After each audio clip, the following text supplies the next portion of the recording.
Alice's Adventures in Wonderland by Lewis Carroll. Chapter 1. Down the Rabbit Hole. Alice was beginning to get very tired of sitting by her sister on the bank and of having nothing to do.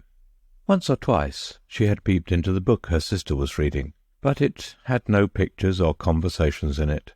"And what is the use of a book," thought Alice, "without pictures or conversation?"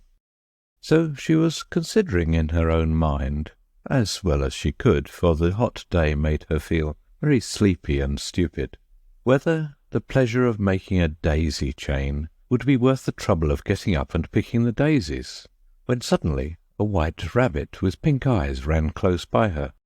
There was nothing so very remarkable in that, nor did Alice think it so very much out of the way to hear the rabbit say to itself, oh dear, I shall be late." When she thought it over afterwards, it occurred to her that she ought to have wondered at this, but at the time it all seemed quite natural. But when the rabbit actually took a watch out of its waistcoat pocket and looked at it, and then hurried on, Alice started to her feet, for it flashed across her mind that she had never before seen a rabbit with either a waistcoat pocket or a watch to take out of it, and burning with curiosity, she ran across the field after it, and fortunately was just in time to see it pop down a large rabbit hole under the hedge.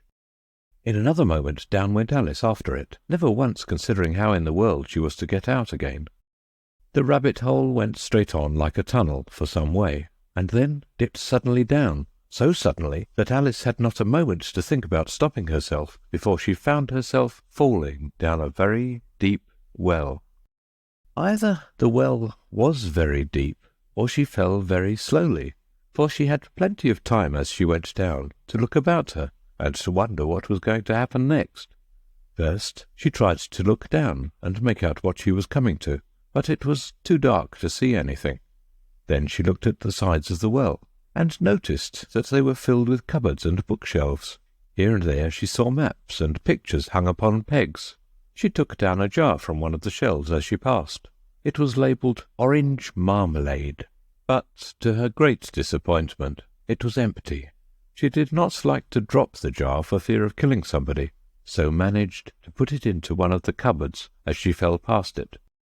"Well," thought Alice to herself, "after such a fall as this, I shall think nothing of tumbling downstairs.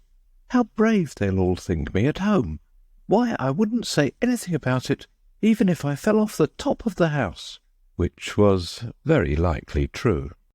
Down, down, down. Would the fall never come to an end?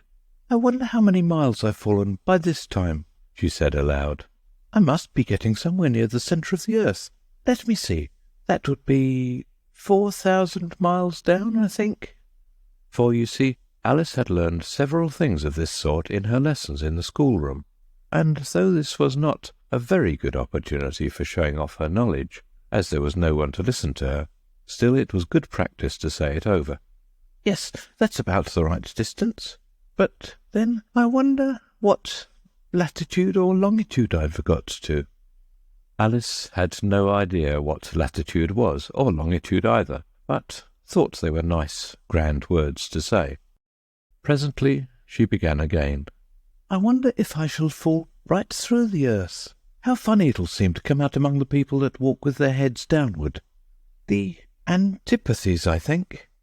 She was rather glad there was no one listening this time, as it didn't sound at all the right word. "But I shall have to ask them what the name of the country is, you know. Please, ma'am, is this New Zealand or Australia?" And she tried to curtsy as she spoke. Fancy curtsying as you're falling through the air. Do you think you could manage it? "And what an ignorant little girl she'll think me for asking. No, it'll never do to ask. Perhaps I shall see it written up somewhere." Down, down, down. There was nothing else to do, so Alice soon began talking again. "Dinah'll miss me very much tonight, I should think." Dinah was the cat. "I hope they'll remember her saucer of milk at tea-time. Dinah, my dear, I wish you were down here with me. There are no mice in the air, I'm afraid, but you might catch a bat, and that's very like a mouse, you know. But do cats eat bats, I wonder?" And here Alice began to get rather sleepy, and went on saying to herself, in a dreamy sort of way, "Do cats eat bats? Do cats eat bats?" And sometimes, "Do bats eat cats?" For, you see, as she couldn't answer either question, it didn't much matter which way she put it. She felt that she was dozing off, and had just begun to dream that she was walking hand in hand with Dinah, and saying to her very earnestly, "Now, Dinah, tell me the truth. Did you ever eat a bat?"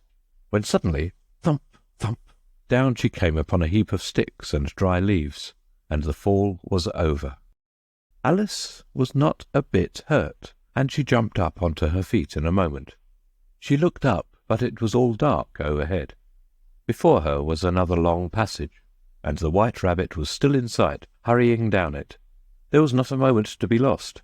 Away went Alice like the wind, and was just in time to hear it say, as it turned a corner, "Oh, my ears and whiskers! How late it's getting!"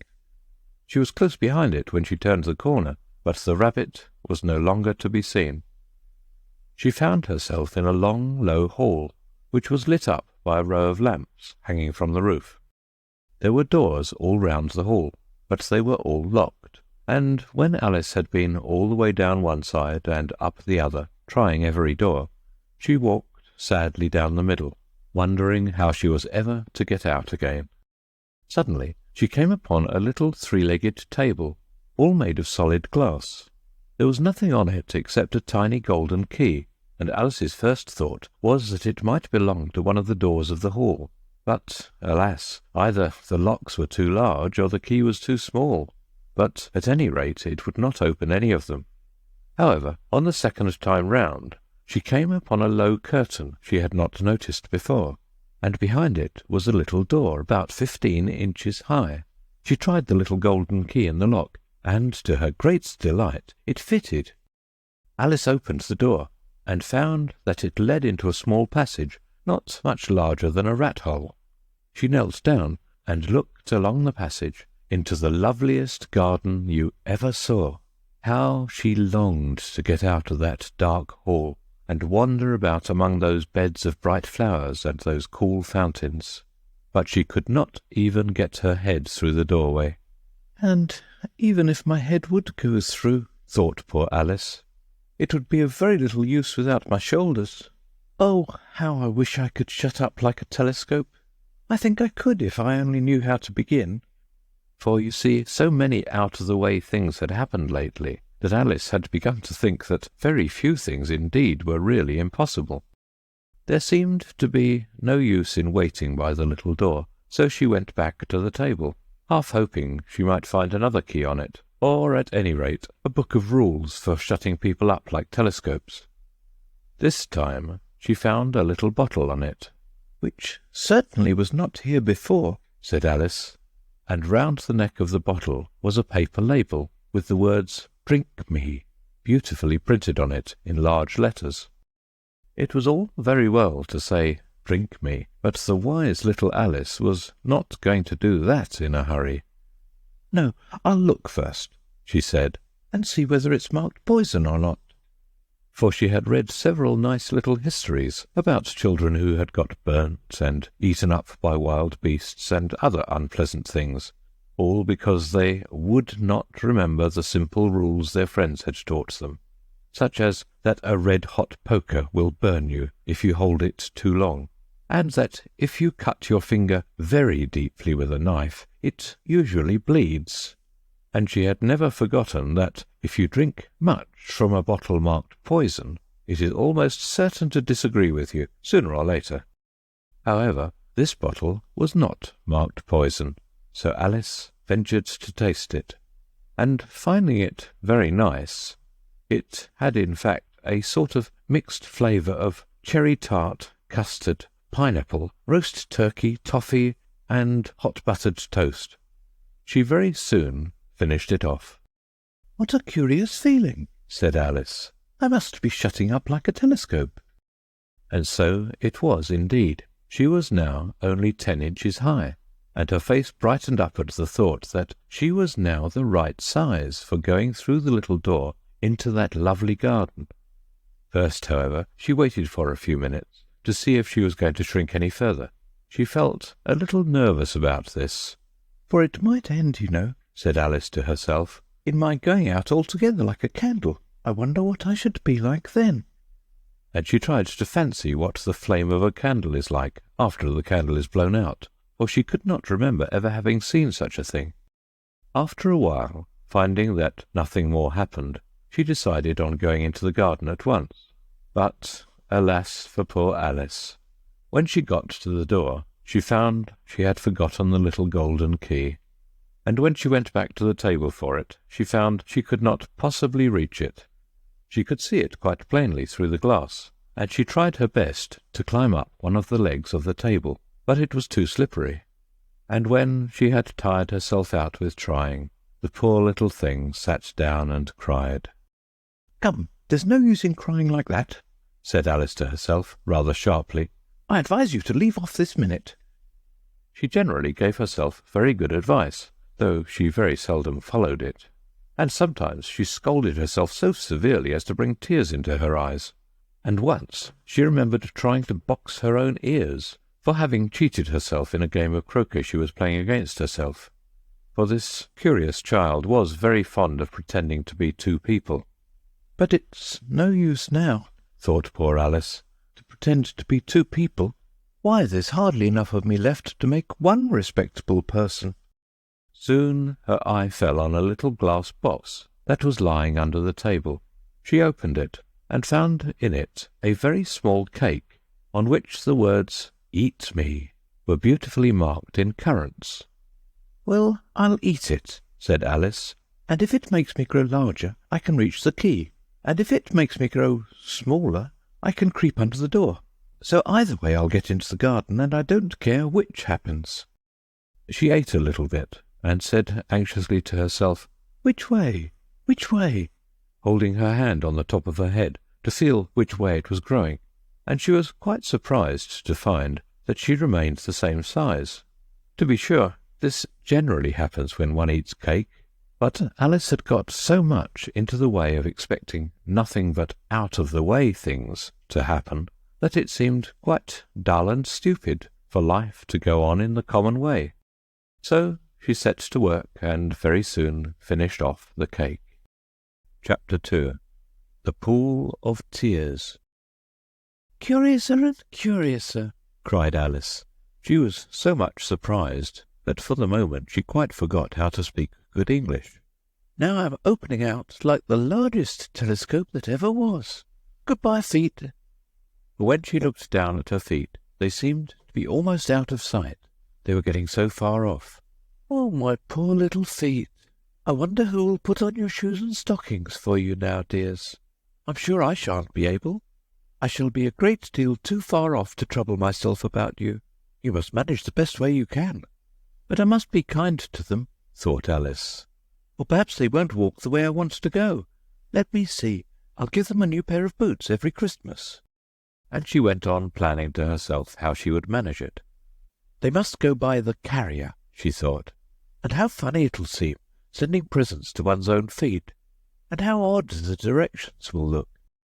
Alice's right foot, Esquire, hearthrug, near the fender, with Alice's love. Oh dear, what nonsense I'm talking." Just then her head struck against the roof of the hall. In fact, she was now more than 9 feet high, and she at once took up the little golden key and hurried off to the garden door. Poor Alice! It was as much as she could do, lying down on one side, to look through into the garden with one eye, but to get through was more hopeless than ever. She sat down and began to cry again. "You ought to be ashamed of yourself," said Alice. "A great girl like you," she might well say this, "to go on crying in this way. Stop this moment, I tell you." But she went on all the same, shedding gallons of tears, until there was a large pool all round her, about 4 inches deep and reaching half down the hall. After a time she heard a little pattering of feet in the distance, and she hastily dried her eyes to see what was coming. It was the White Rabbit returning, splendidly dressed, with a pair of white kid gloves in one hand and a large fan in the other. He came trotting along in a great hurry, muttering to himself as he came, "Oh, the Duchess, the Duchess! Oh, would she be savage if I've kept her waiting?" Alice felt so desperate that she was ready to ask help of anyone. So when the rabbit came near, she began in a low, timid voice, "If you please, sir." The rabbit started violently, dropped the white kid gloves and the fan, and scurried away into the darkness as hard as he could go. Alice took up the fan and gloves, and as the hall was very hot, she kept fanning herself all the time she went on talking. "Dear, dear, how queer everything is today. And yesterday things went on just as usual. I wonder if I've been changed in the night. Let me think. Was I the same when I got up this morning? I almost think I can remember feeling a little different. But if I'm not the same, the next question is, who in the world am I? Ah, that's the great puzzle." And she began thinking over all the children she knew that were of the same age as herself, to see if she could have been changed for any of them.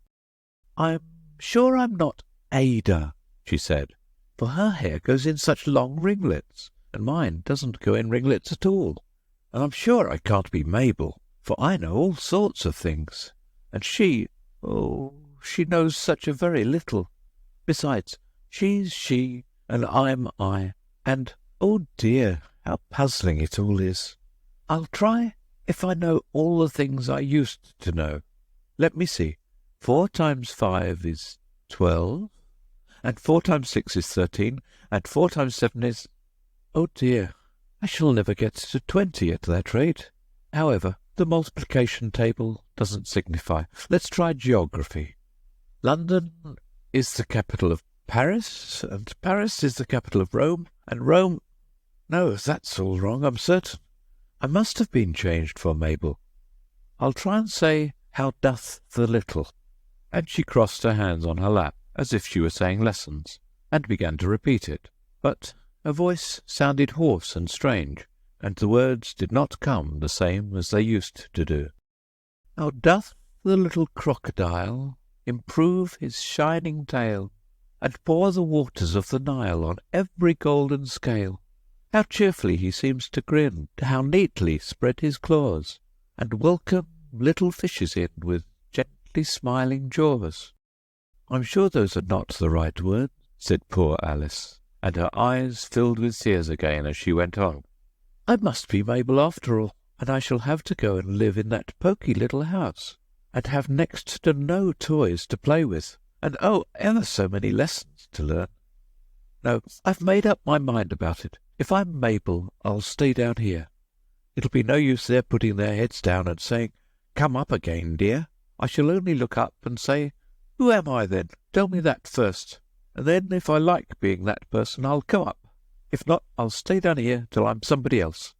But, oh dear," cried Alice with a sudden burst of tears, "I do wish they would put their heads down. I am so very tired of being all alone here."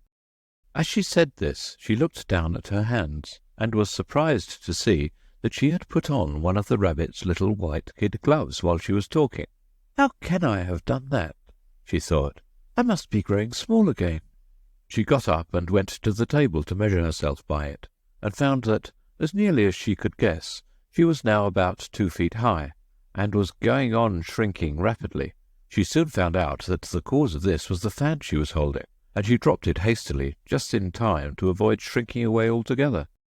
"That was a narrow escape," said Alice, a good deal frightened at the sudden change, but very glad to find herself still in existence. "And now for the garden." And she ran with all her speed back to the little door. But alas, the little door was shut again, and the little golden key was lying on the glass table as before.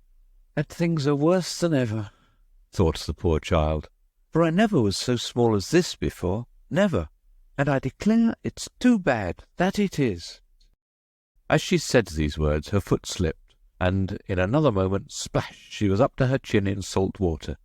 Her first idea was that she had somehow fallen into the sea, "and in that case I can go back by railway," she said to herself. Alice had been to the seaside once in her life, and had come to the general conclusion that wherever you go to on the English coast, you find a number of bathing machines in the sea, some children digging in the sand with wooden spades, then a row of lodging houses, and behind them a railway station. However, she soon made out that she was in the pool of tears which she had wept when she was 9 feet high. "I wish I hadn't cried so much," said Alice as she swam about, trying to find her way out.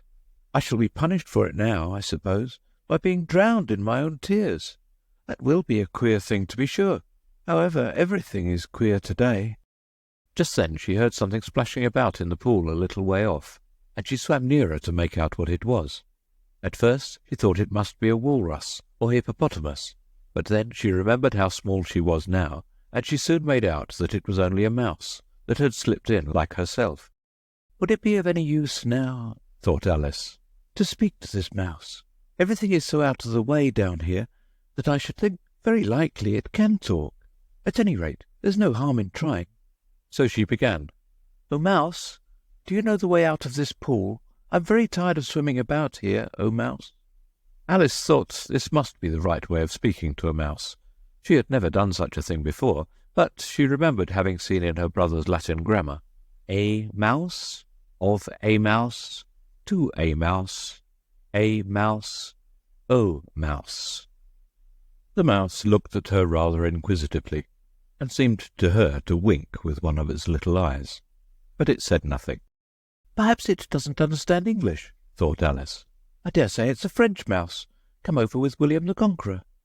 For with all her knowledge of history, Alice had no very clear notion how long ago anything had happened. So she began again. "Où est ma chatte?" which was the first sentence in her French lesson book.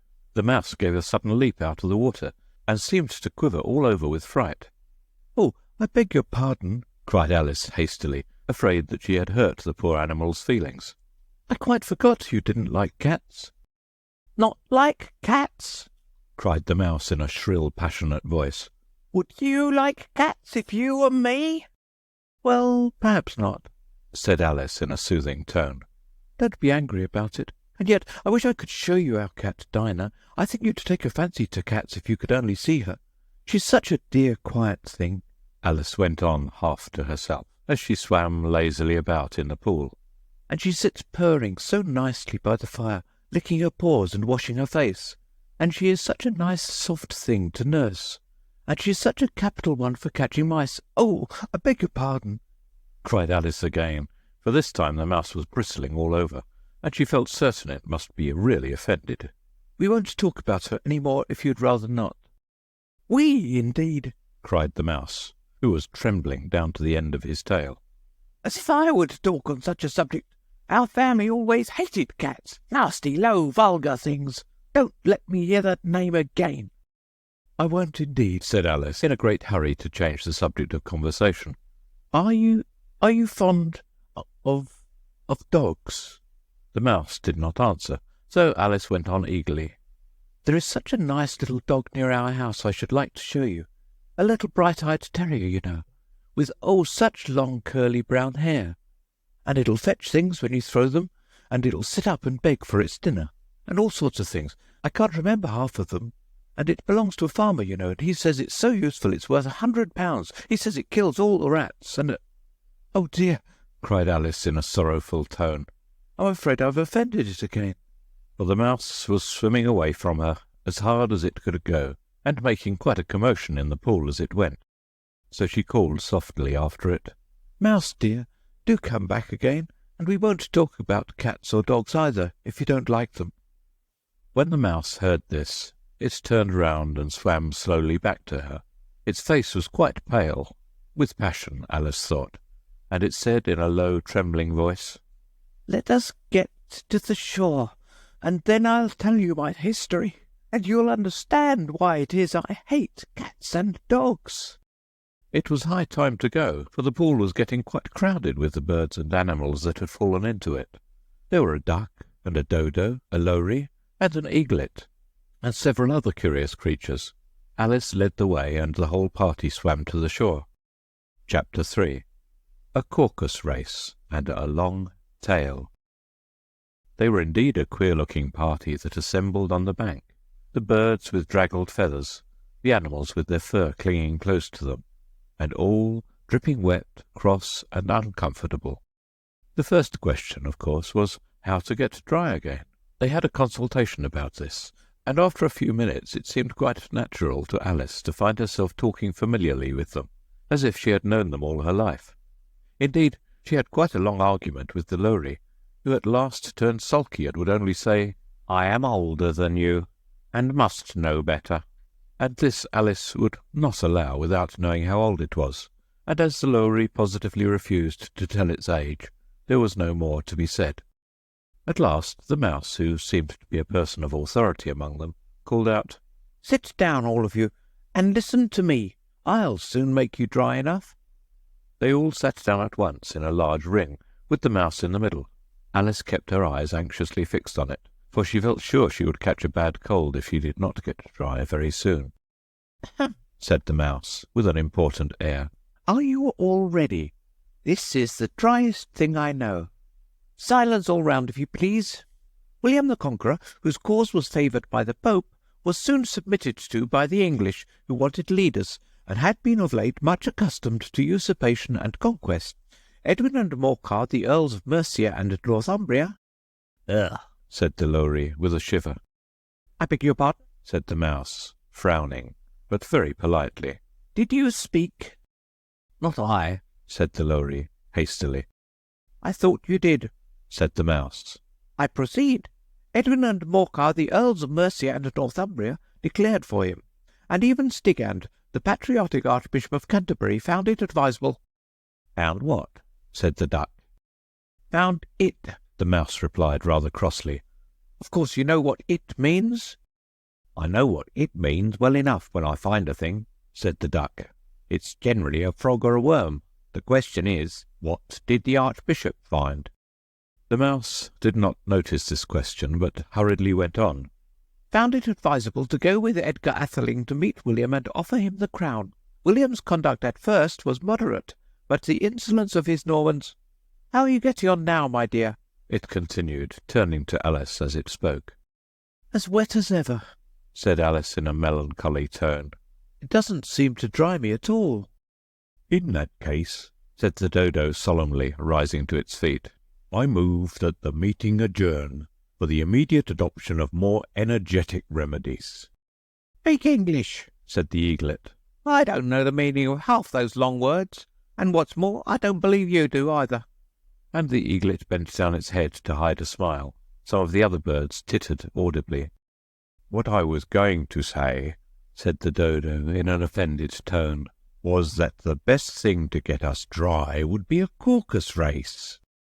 "What is a caucus race?" said Alice, not that she wanted much to know, but the Dodo had paused as if it thought that somebody ought to speak, and no one else seemed inclined to say anything. "Why," said the Dodo, "the best way to explain it is to do it. And as you might like to try the thing yourself some winter day, I will tell you how the Dodo managed it. First it marked out a racecourse in a sort of circle.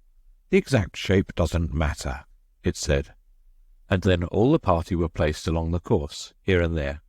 There was no 1, 2, 3 and away, but they began running when they liked, and left off when they liked, so that it was not easy to know when the race was over. However, when they had been running half an hour or so, and were quite dry again, the Dodo suddenly called out, "The race is over!" And they all crowded round it, panting, and asking, "But who has won?" This question the Dodo could not answer without a great deal of thought, and it sat for a long time with one finger pressed upon its forehead, the position in which you usually see Shakespeare in the pictures of him, while the rest waited in silence. At last the Dodo said, "Everybody has won, and all must have prizes." "But who is to give the prizes?" quite a chorus of voices asked. "Why, she, of course," said the Dodo, pointing to Alice with one finger, and the whole party at once crowded round her, calling out in a confused way, "Prizes! Prizes!" Alice had no idea what to do, and in despair she put her hand in her pocket and pulled out a box of comfits. Luckily the salt water had not got into it, and handed them round as prizes. There was exactly one apiece all round. "But she must have a prize herself, you know," said the mouse. "Of course," the dodo replied very gravely. "What else have you got in your pocket?" he went on, turning to Alice. "Only a thimble," said Alice sadly. "Hand it over here," said the dodo. Then they all crowded round her once more while the dodo solemnly presented the thimble, saying, "We beg your acceptance of this elegant thimble." And when it had finished this short speech, they all cheered. Alice thought the whole thing very absurd, but they all looked so grave that she did not dare to laugh, and as she could not think of anything to say, she simply bowed, and took the thimble, looking as solemn as she could. The next thing was to eat the comfits. This caused some noise and confusion, as the large birds complained that they could not taste theirs, and the small ones choked and had to be patted on the back. However, it was over at last, and they sat down again in a ring, and begged the mouse to tell them something more. "You promised to tell me your history, you know," said Alice. "and why it is you hate C and D," she added in a whisper, half afraid that it would be offended again. "Mine is a long and a sad tale," said the mouse, turning to Alice and sighing. "It is a long tale, certainly," said Alice, looking down with wonder at the mouse's tail. "But why do you call it sad?" And she kept on puzzling about it while the mouse was speaking, so that her idea of the tale was something like this. "Fury said to a mouse that he met in the house, 'Let us both go to law. I will prosecute you. Come, I'll take no denial. We must have a trial. For really, this morning I've nothing to do.' Said the mouse to the cur, 'Such a trial, dear sir, with no jury or judge would be wasting our breath.' 'I'll be judge, I'll be jury,' said cunning old Fury. 'I'll try the whole cause and condemn you to death.' 'You're not attending,' said the mouse to Alice severely. 'What are you thinking of?' 'I beg your pardon,' said Alice very humbly. 'You had got to the fifth bend, I think.' 'I had not,' cried the mouse sharply and very angrily. 'A not?' said Alice, always ready to make herself useful, and looking anxiously about her. 'Oh, do let me help to undo it.'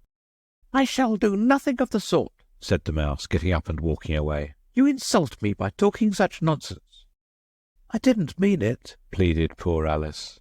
'But you're so easily offended, you know.' The mouse only growled in reply. 'Please come back and finish your story,' Alice called after it, and the others all joined in chorus. 'Yes, please do.' But the mouse only shook its head impatiently, and walked a little quicker. "What a pity it wouldn't stay," sighed the lory, as soon as it was quite out of sight. And an old crab took the opportunity of saying to her daughter, "Ah, my dear, let this be a lesson to you, never to lose your temper." "Hold your tongue, Ma," said the young crab a little snappishly. "You're enough to try the patience of an oyster." "I wish I had our Dinah here. I know I do," said Alice aloud, addressing nobody in particular. "She'd soon fetch it back." "And who is Dinah, if I might venture to ask the question?" said the lory. Alice replied eagerly, for she was always ready to talk about her pet. "Dinah's our cat, and she's such a capital one for catching mice, you can't think. And oh, I wish you could see her after the birds. Why, she'll eat a little bird as soon as look at it." This speech caused a remarkable sensation among the party. Some of the birds hurried off at once. One old magpie began wrapping itself up very carefully, remarking, "I really must be getting home. The night air doesn't suit my throat." And a canary called out in a trembling voice to its children, "Come away, my dears. It's high time you were all in bed." On various pretexts they all moved off, and Alice was soon left alone. "I wish I hadn't mentioned Dinah," she said to herself in a melancholy tone. "Nobody seems to like her down here, and I'm sure she's the best cat in the world. Oh, my dear Dinah, I wonder if I shall ever see you any more." And here poor Alice began to cry again, for she felt very lonely and low-spirited.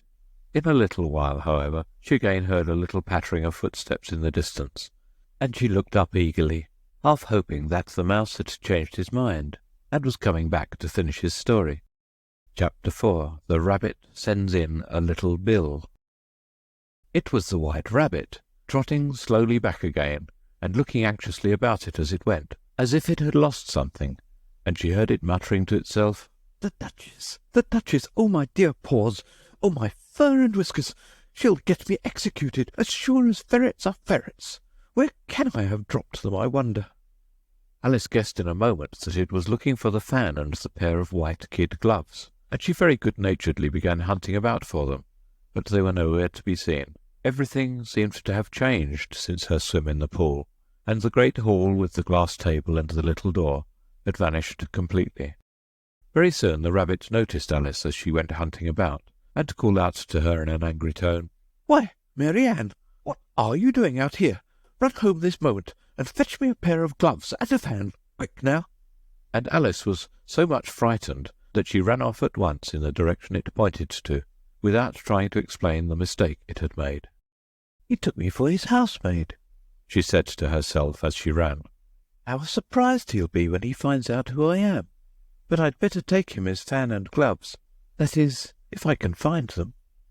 As she said this, she came upon a neat little house, on the door of which was a bright brass plate with the name W. Rabbit engraved upon it.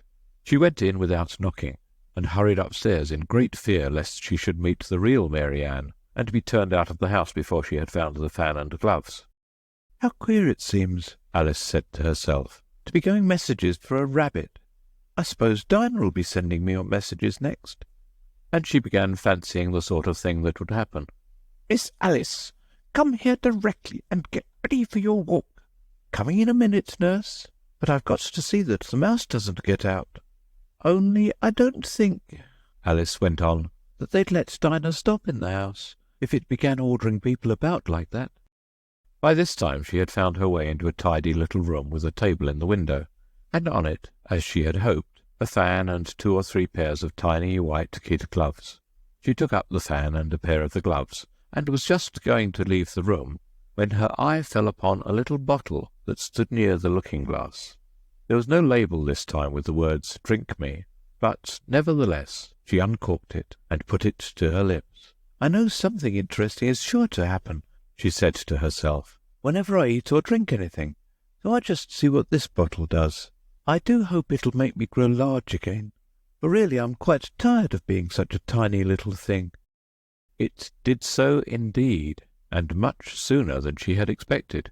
Before she had drunk half the bottle, she found her head pressing against the ceiling, and had to stoop to save her neck from being broken. She hastily put down the bottle, saying to herself, That's quite enough. I hope I shan't grow any more. As it is, I can't get out of the door. I do wish I hadn't drunk quite so much. Alas, it was too late to wish that. She went on growing, and growing. Very soon had to kneel down on the floor. In another minute there was not even room for this, and she tried the effect of lying down with one elbow against the door and the other arm curled round her head. Still she went on growing, and as a last resort she put one arm out of the window and one foot up the chimney, and said to herself, Now I can do no more. Whatever happens, what will become of me? Luckily for Alice, the little magic bottle had now had its full effect, and she grew no larger. Still, it was very uncomfortable, and as there seemed to be no sort of chance of her ever getting out of the room again, no wonder she felt unhappy. It was much pleasanter at home, thought poor Alice, when one wasn't always growing larger and smaller, and being ordered about by mice and rabbits. I almost wished I hadn't gone down that rabbit hole. And yet it's rather curious, this sort of life. I do wonder what can have happened to me. When I used to read fairy tales, I fancied that kind of thing never happened, and now here I am in the middle of one. There ought to be a book written about me, that there ought, and when I grow up I'll write one. But I'm grown up now, she added in a sorrowful tone. At least there's no room to grow up any more here. But then, thought Alice, shall I never get any older than I am now? That'll be a comfort one way, never to be an old woman, but then always to have lessons to learn. Oh, I shouldn't like that. Oh, you foolish Alice, she answered herself. How can you learn lessons in here? Why, there's hardly room for you, and no room at all for any lesson books. And so she went on, taking first one side and then the other, and making quite a conversation of it altogether. But after a few minutes she heard a voice outside, and stopped to listen. Mary Ann, said the voice. Fetch me my gloves, this moment. Then came a little pattering of feet on the stairs. Alice knew it was the rabbit coming to look for her, and she trembled till she shook the house, quite forgetting that she was now about 1,000 times as large as the rabbit, and had no reason to be afraid of it. Presently the rabbit came up to the door and tried to open it, but as the door opened inwards, and Alice's elbow was pressed hard against it, that attempt proved a failure. Alice heard it say to itself, Then I'll go round and get in at the window. That you won't, thought Alice, and after waiting till she fancied she heard the rabbit just under the window, she suddenly spread out her hand and made a snatch in the air. She did not get hold of anything, but she heard a little shriek and a fall and a crash of broken glass, from which she concluded that it was just possible it had fallen into a cucumber frame or something of the sort. Next came an angry voice, the rabbit's. Pat, Pat, where are you? And then a voice she had never heard before. Sure then I'm here, digging for apples, your honour. Digging for apples indeed, said the rabbit angrily.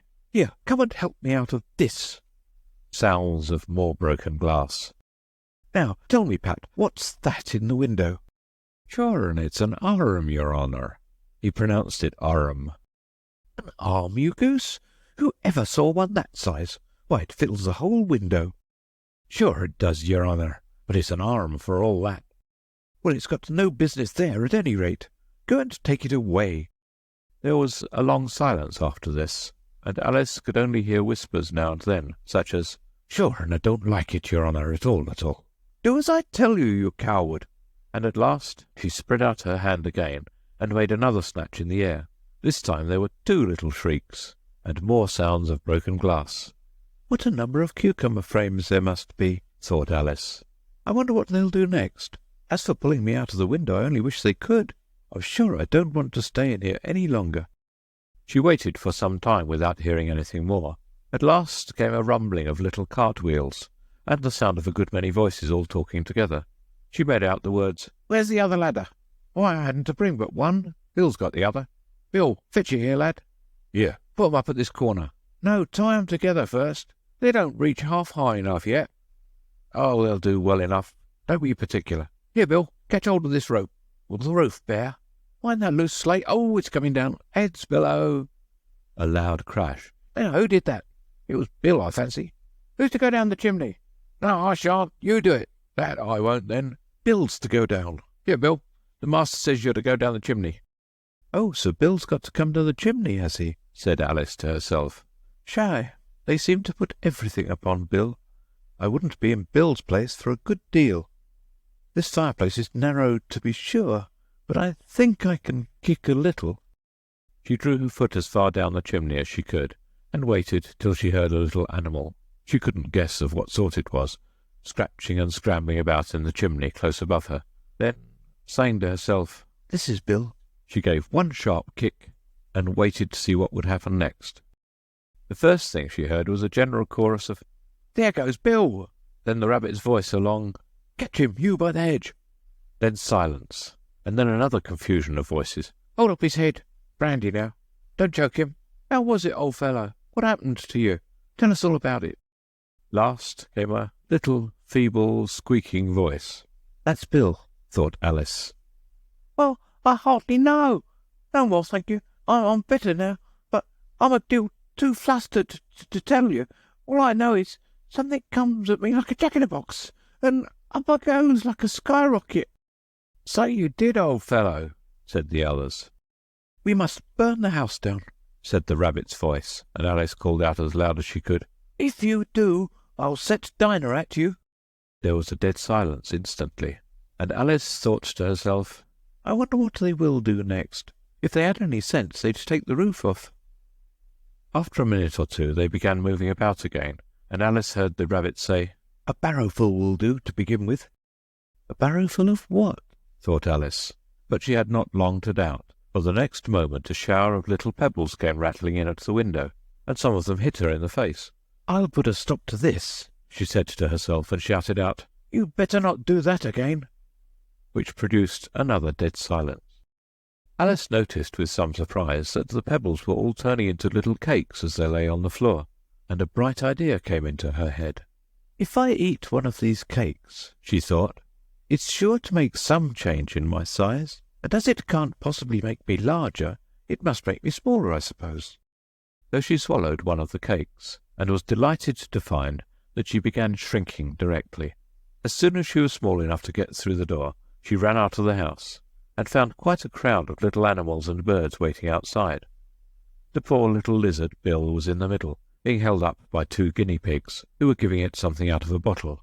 They all made a rush at Alice the moment she appeared, but she ran off as hard as she could, and soon found herself safe in a thick wood. "The first thing I've got to do," said Alice to herself, as she wandered about in the wood, "is to grow to my right size again, and the second thing is to find my way into that lovely garden. I think that will be the best plan." It sounded an excellent plan, no doubt, and very neatly and simply arranged. The only difficulty was that she had not the smallest idea how to set about it, and while she was peering about anxiously among the trees, a little sharp bark just over her head made her look up in a great hurry. An enormous puppy was looking down at her with large round eyes, and feebly stretching out one paw trying to touch her. "Poor little thing," said Alice, in a coaxing tone, and she tried hard to whistle to it, but she was terribly frightened all the time at the thought that it might be hungry, in which case it would be very likely to eat her up, in spite of all her coaxing. Hardly knowing what she did, she picked up a little bit of stick, and held it out to the puppy, whereupon the puppy jumped into the air off all its feet at once, with a yelp of delight, and rushed at the stick, and made believe to worry it. Then Alice dodged behind a great thistle to keep herself from being run over, and the moment she appeared on the other side, the puppy made another rush at the stick, and tumbled head over heels in its hurry to get hold of it. Then Alice, thinking it was very like having a game of play with a cart-horse, and expecting every moment to be trampled under its feet, ran round the thistle again. Then the puppy began a series of short charges at the stick, running a very little way forwards each time, and a long way back, and barking hoarsely all the while, till at last it sat down a good way off, panting, with its tongue hanging out of its mouth and its great eyes half shut. This seemed to Alice a good opportunity for making her escape, so she set off at once, and ran till she was quite tired and out of breath, and till the puppy's bark sounded quite faint in the distance. "And yet what a dear little puppy it was," said Alice, as she leant against a buttercup to rest herself, and fanned herself with one of the leaves. "I should have liked teaching it tricks very much, if I'd only been the right size to do it. Oh dear, I'd nearly forgotten that I've got to grow up again. Let me see, how is it to be managed? I suppose I ought to eat or drink something or other, but the great question is, what?" The great question certainly was, what? Alice looked all round her at the flowers and the blades of grass, but she did not see anything that looked like the right thing to eat or drink under the circumstances. There was a large mushroom growing near her, about the same height as herself, and when she had looked under it, and on both sides of it, and behind it, it occurred to her that she might as well look and see what was on the top of it. She stretched herself up on tiptoe, and peered over the edge of the mushroom, and her eyes immediately met those of a large caterpillar that was sitting on the top with its arms folded, quietly smoking a long hookah, and taking not the smallest notice of her or of anything else. Chapter 5. Advice from a Caterpillar. The caterpillar and Alice looked at each other for some time in silence. At last the caterpillar took the hookah out of its mouth, and addressed her in a languid, sleepy voice. "Who are you?" said the caterpillar. This was not an encouraging opening for a conversation. Alice replied rather shyly, "I hardly know, sir, just at present. At least, I know who I was when I got up this morning, but I think I must have been changed several times since then." "What do you mean by that?" said the caterpillar sternly. "Explain yourself." "I can't explain myself, I'm afraid, sir," said Alice, "because I'm not myself, you see." "I don't see," said the caterpillar.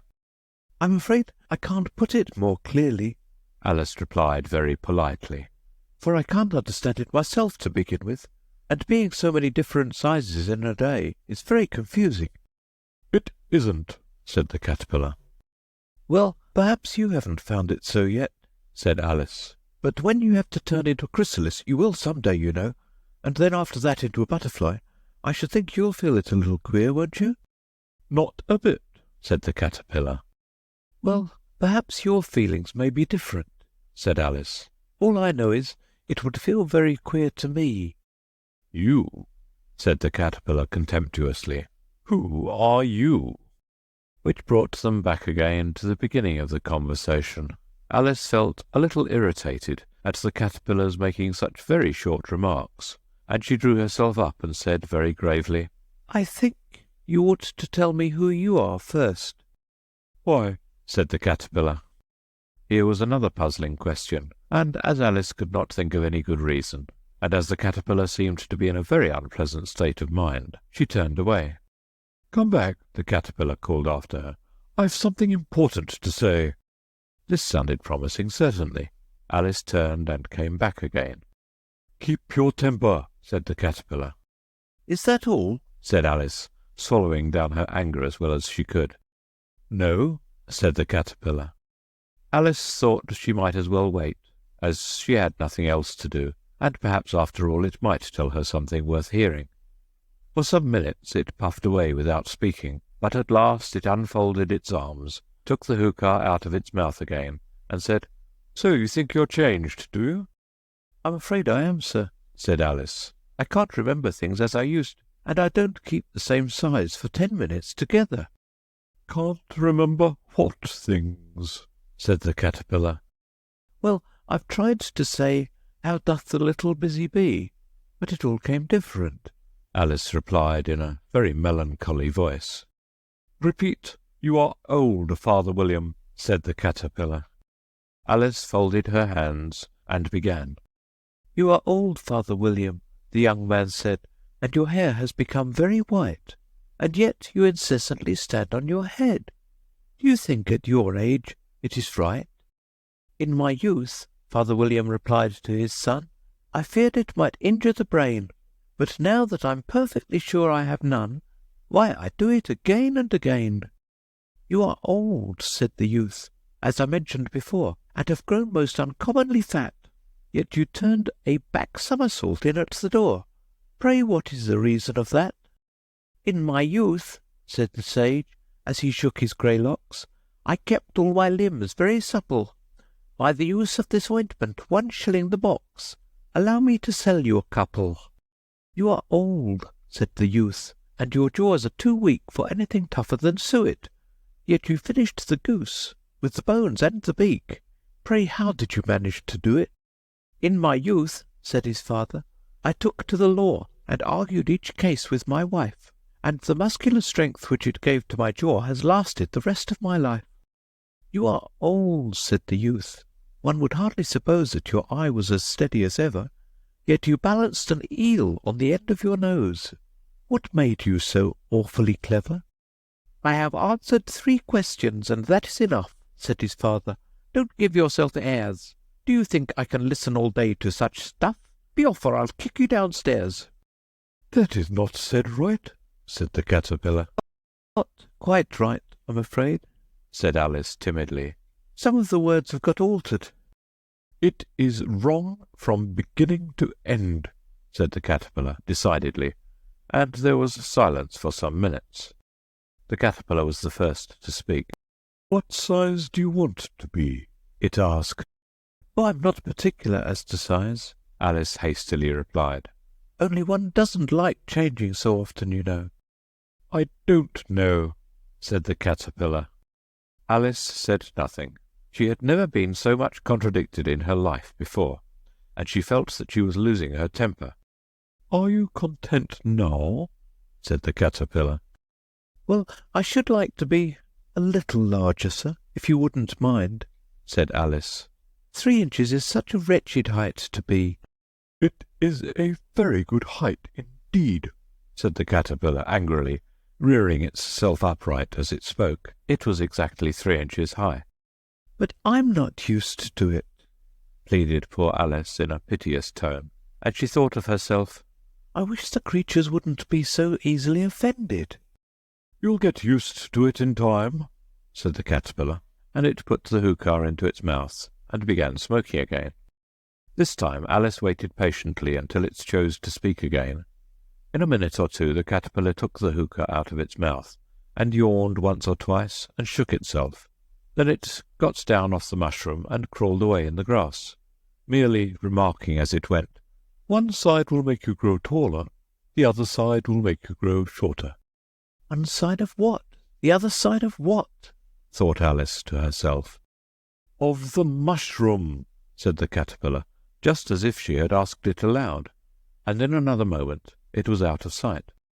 Alice remained looking thoughtfully at the mushroom for a minute, trying to make out which were the two sides of it, and as it was perfectly round, she found this a very difficult question. However, at last she stretched her arms round it as far as they would go, and broke off a bit of the edge with each hand. "And now, which is which?" she said to herself, and nibbled a little of the right-hand bit to try the effect. The next moment she felt a violent blow underneath her chin. It had struck her foot. She was a good deal frightened by this very sudden change, but she felt that there was no time to be lost, as she was shrinking rapidly, so she set to work at once to eat some of the other bit. Her chin was pressed so closely against her foot that there was hardly room to open her mouth, but she did it at last, and managed to swallow a morsel of the left-hand bit.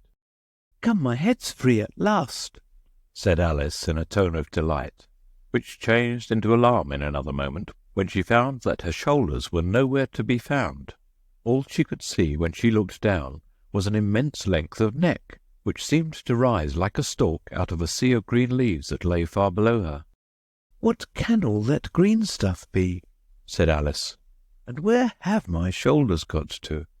And, oh, my poor hands, how is it I can't see you?" She was moving them about as she spoke, but no result seemed to follow, except a little shaking among the distant green leaves. As there seemed to be no chance of getting her hands up to her head, she tried to get her head down to them, and was delighted to find that her neck would bend about easily in any direction, like a serpent. She had just succeeded in curving it down into a graceful zigzag, and was going to dive in among the leaves, which she found to be nothing but the tops of the trees under which she had been wandering, when a sharp hiss made her draw back in a hurry. A large pigeon had flown into her face and was beating her violently with its wings. "Serpent!" screamed the pigeon. "I'm not a serpent," said Alice indignantly. "let me alone." "Serpent, I say again!" repeated the pigeon, but in a more subdued tone, and added with a kind of sob, "I've tried every way, and nothing seems to suit them." "I haven't the least idea what you're talking about," said Alice. "I've tried the roots of trees, and I've tried banks, and I've tried hedges," the pigeon went on, without attending to her. "but those serpents, there's no pleasing them." Alice was more and more puzzled, but she thought there was no use in saying anything more till the pigeon had finished. "As if it wasn't trouble enough hatching the eggs," said the pigeon. "but I must be on the lookout for serpents night and day. Why, I haven't had a wink of sleep these last 3 weeks." "I'm very sorry you've been annoyed," said Alice, who was beginning to see its meaning. "And just as I'd taken the highest tree in the wood," continued the pigeon, raising its voice to a shriek, "and just as I was thinking I should be free of them at last, they must needs come wriggling down from the sky. Serpent!" "But I'm not a serpent, I tell you," said Alice. I'm a... "Well, what are you?" said the pigeon. "I can see you're trying to invent something." I'm a little girl," said Alice rather doubtfully, as she remembered the number of changes she had gone through that day. "A likely story, indeed," said the pigeon in a tone of the deepest contempt. "I've seen a good many little girls in my time, but never one with such a neck as that. No, you're a serpent, and there's no use denying it. I suppose you'll be telling me next that you'd never tasted an egg." "I have tasted eggs, certainly," said Alice, who was a very truthful child. "but little girls eat eggs quite as much as serpents do, you know." "I don't believe it," said the pigeon. "but if they do, why then they're a kind of serpent, that's all I can say." This was such a new idea to Alice that she was quite silent for a minute or two, which gave the pigeon the opportunity of adding, "You're looking for eggs, I know that well enough. And what does it matter to me whether you're a little girl or a serpent?" "It matters a good deal to me," said Alice hastily. "but I'm not looking for eggs, as it happens. And if I was, I shouldn't want yours. I don't like them raw." "We'll be off then," said the pigeon in a sulky tone, as it settled down again into its nest. Alice crouched down among the trees as well as she could, for her neck kept getting entangled among the branches, and every now and then she had to stop and untwist it. After a while she remembered that she still held the pieces of mushroom in her hands, and she set to work very carefully, nibbling first at one and then at the other, and growing sometimes taller and sometimes shorter, until she had succeeded in bringing herself down to her usual height. It was so long since she had been anything near the right size that it felt quite strange at first, but she got used to it in a few minutes, and began talking to herself as usual. "Come, there's half my plan done now. How puzzling all these changes are. I'm never sure what I'm going to be from one minute to another. However, I've got back to my right size. The next thing is to get into that beautiful garden. How is that to be done, I wonder?" As she said this, she came suddenly upon an open place with a little house in it, about 4 feet high. "Whoever lives there," thought Alice, "it'll never do to come upon them this size. Why, I should frighten them out of their wits." So she began nibbling at the right-hand bit again, and did not venture to go near the house, till she had brought herself down to 9 inches high. Chapter 6. Pig and Pepper. For a minute or two she stood looking at the house, and wondering what to do next, when suddenly a footman in livery came running out of the wood. She considered him to be a footman because he was in livery. Otherwise, judging by his face only, she would have called him a fish, and rapped loudly at the door with his knuckles. It was opened by another footman in livery, with a round face and large eyes like a frog, and both footmen, Alice noted, had powdered hair that curled all over their heads. She felt very curious to know what it was all about, and crept a little way out of the wood to listen. The fish footman began by producing from under his arm a great letter, nearly as large as himself, and this he handed over to the other, saying in a solemn voice, "For the Duchess, an invitation from the Queen to play croquet." The frog footman repeated in the same solemn tone, only changing the order of the words a little, "From the Queen, an invitation for the Duchess to play croquet." Then they both bowed low, and their curls got entangled together. Alice laughed so much at this that she had to run back into the wood for fear of their hearing her, and when she next peeped out, the fish footman was gone, and the other was sitting on the ground near the door, staring stupidly up into the sky. Alice went timidly up to the door and knocked. "There's no sort of use in knocking," said the footman. "First, because I'm on the same side of the door as you are. Secondly, because they're making such a noise inside no one could possibly hear you." And certainly there was a most extraordinary noise going on within, a constant howling and sneezing, and every now and then a great crash as if a dish or kettle had been broken to pieces. "Please, then," said Alice, "how am I to get in?" "There might be some sense in your knocking," the footman went on without attending to her, "if we had the door between us. For instance, if you were inside, you might knock, and I could let you out, you know." He was looking up into the sky all the time he was speaking, and this Alice thought decidedly uncivil. "But perhaps he can't help it," she said to herself. "His eyes are so very nearly at the top of his head. But at any rate he might answer questions. How am I to get in?" she repeated aloud. "I shall sit here," the footman remarked, "till tomorrow." At this moment the door of the house opened, and a large plate came skimming out, straight at the footman's head. It just grazed his nose and broke to pieces against one of the trees behind him. "Or next day, maybe," the footman continued in the same tone, exactly as if nothing had happened. "How am I to get in?" asked Alice again in a louder tone. "Are you to get in at all?" said the footman.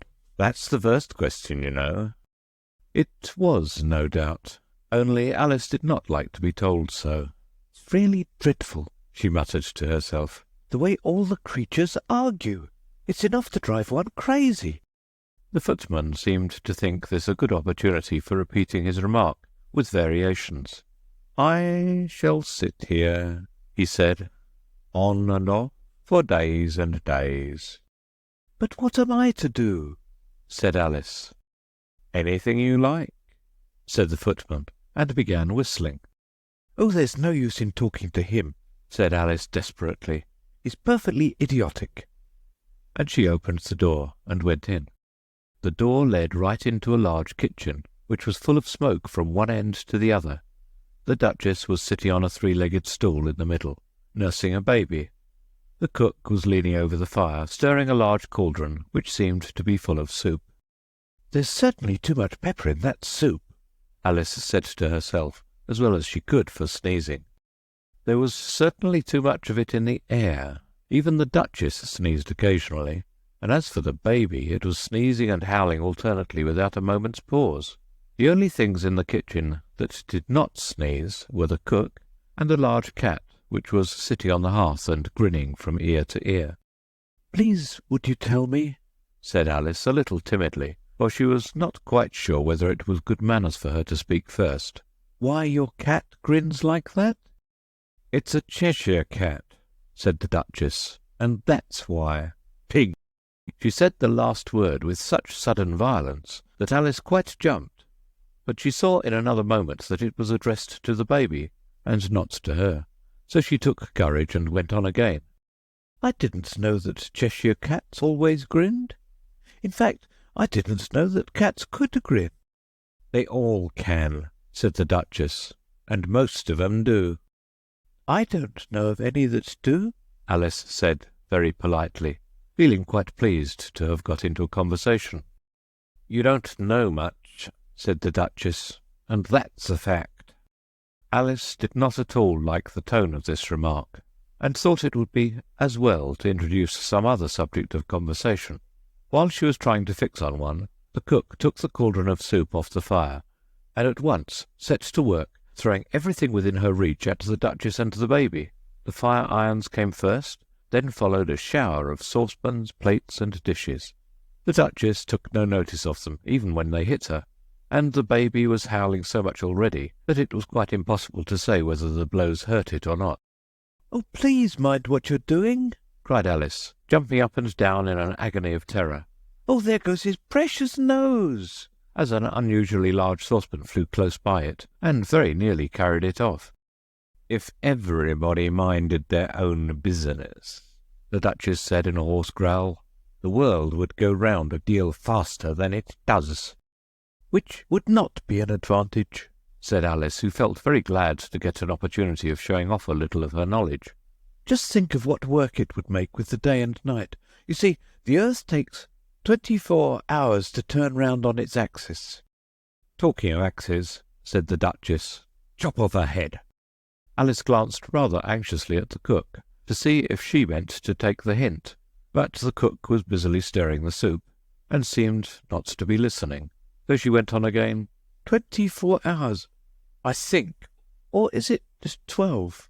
"Oh, don't bother me," said the Duchess. "I never could abide figures."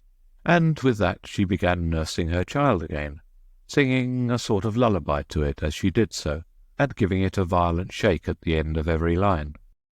"Speak roughly to your little boy, and beat him when he sneezes. He only does it to annoy, because he knows it pleases." Chorus, in which the cook and the baby joined. Wow, wow, Wow. While the Duchess sang the second verse of the song, she kept tossing the baby violently up and down, and the poor little thing howled so that Alice could hardly hear the words. "I speak severely to my boy, I beat him when he sneezes, for he can thoroughly enjoy the pepper when he pleases." Chorus. wow, wow. Wow. "Here, you may nurse it a bit if you like," the Duchess said to Alice, flinging the baby at her as she spoke. "I must go and get ready to play croquet with the Queen." And she hurried out of the room. The cook threw a frying pan after her as she went out, but it just missed her. Alice caught the baby with some difficulty, as it was a queer-shaped little creature, and held out its arms and legs in all directions. Just like a starfish, thought Alice. The poor little thing was snorting like a steam engine when she caught it, and kept doubling itself up and straightening itself out again, so that altogether for the first minute or two it was as much as she could do to hold it. As soon as she had made out the proper way of nursing it, which was to twist it up into a sort of knot and then keep tight hold of its right ear and left foot so as to prevent its undoing itself, she carried it out into the open air. "If I don't take this child away with me," thought Alice, "they're sure to kill it in a day or two. Wouldn't it be murder to leave it behind?" She said the last words out loud, and the little thing grunted in reply. It had left off sneezing by this time. "Don't grunt," said Alice. "That's not at all a proper way of expressing yourself." The baby grunted again, and Alice looked very anxiously into its face to see what was the matter with it. There could be no doubt that it had a very turn-up nose, much more like a snout than a real nose. Also, its eyes were getting extremely small for a baby. Altogether, Alice did not like the look of the thing at all.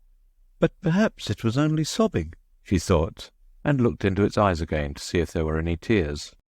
No, there were no tears.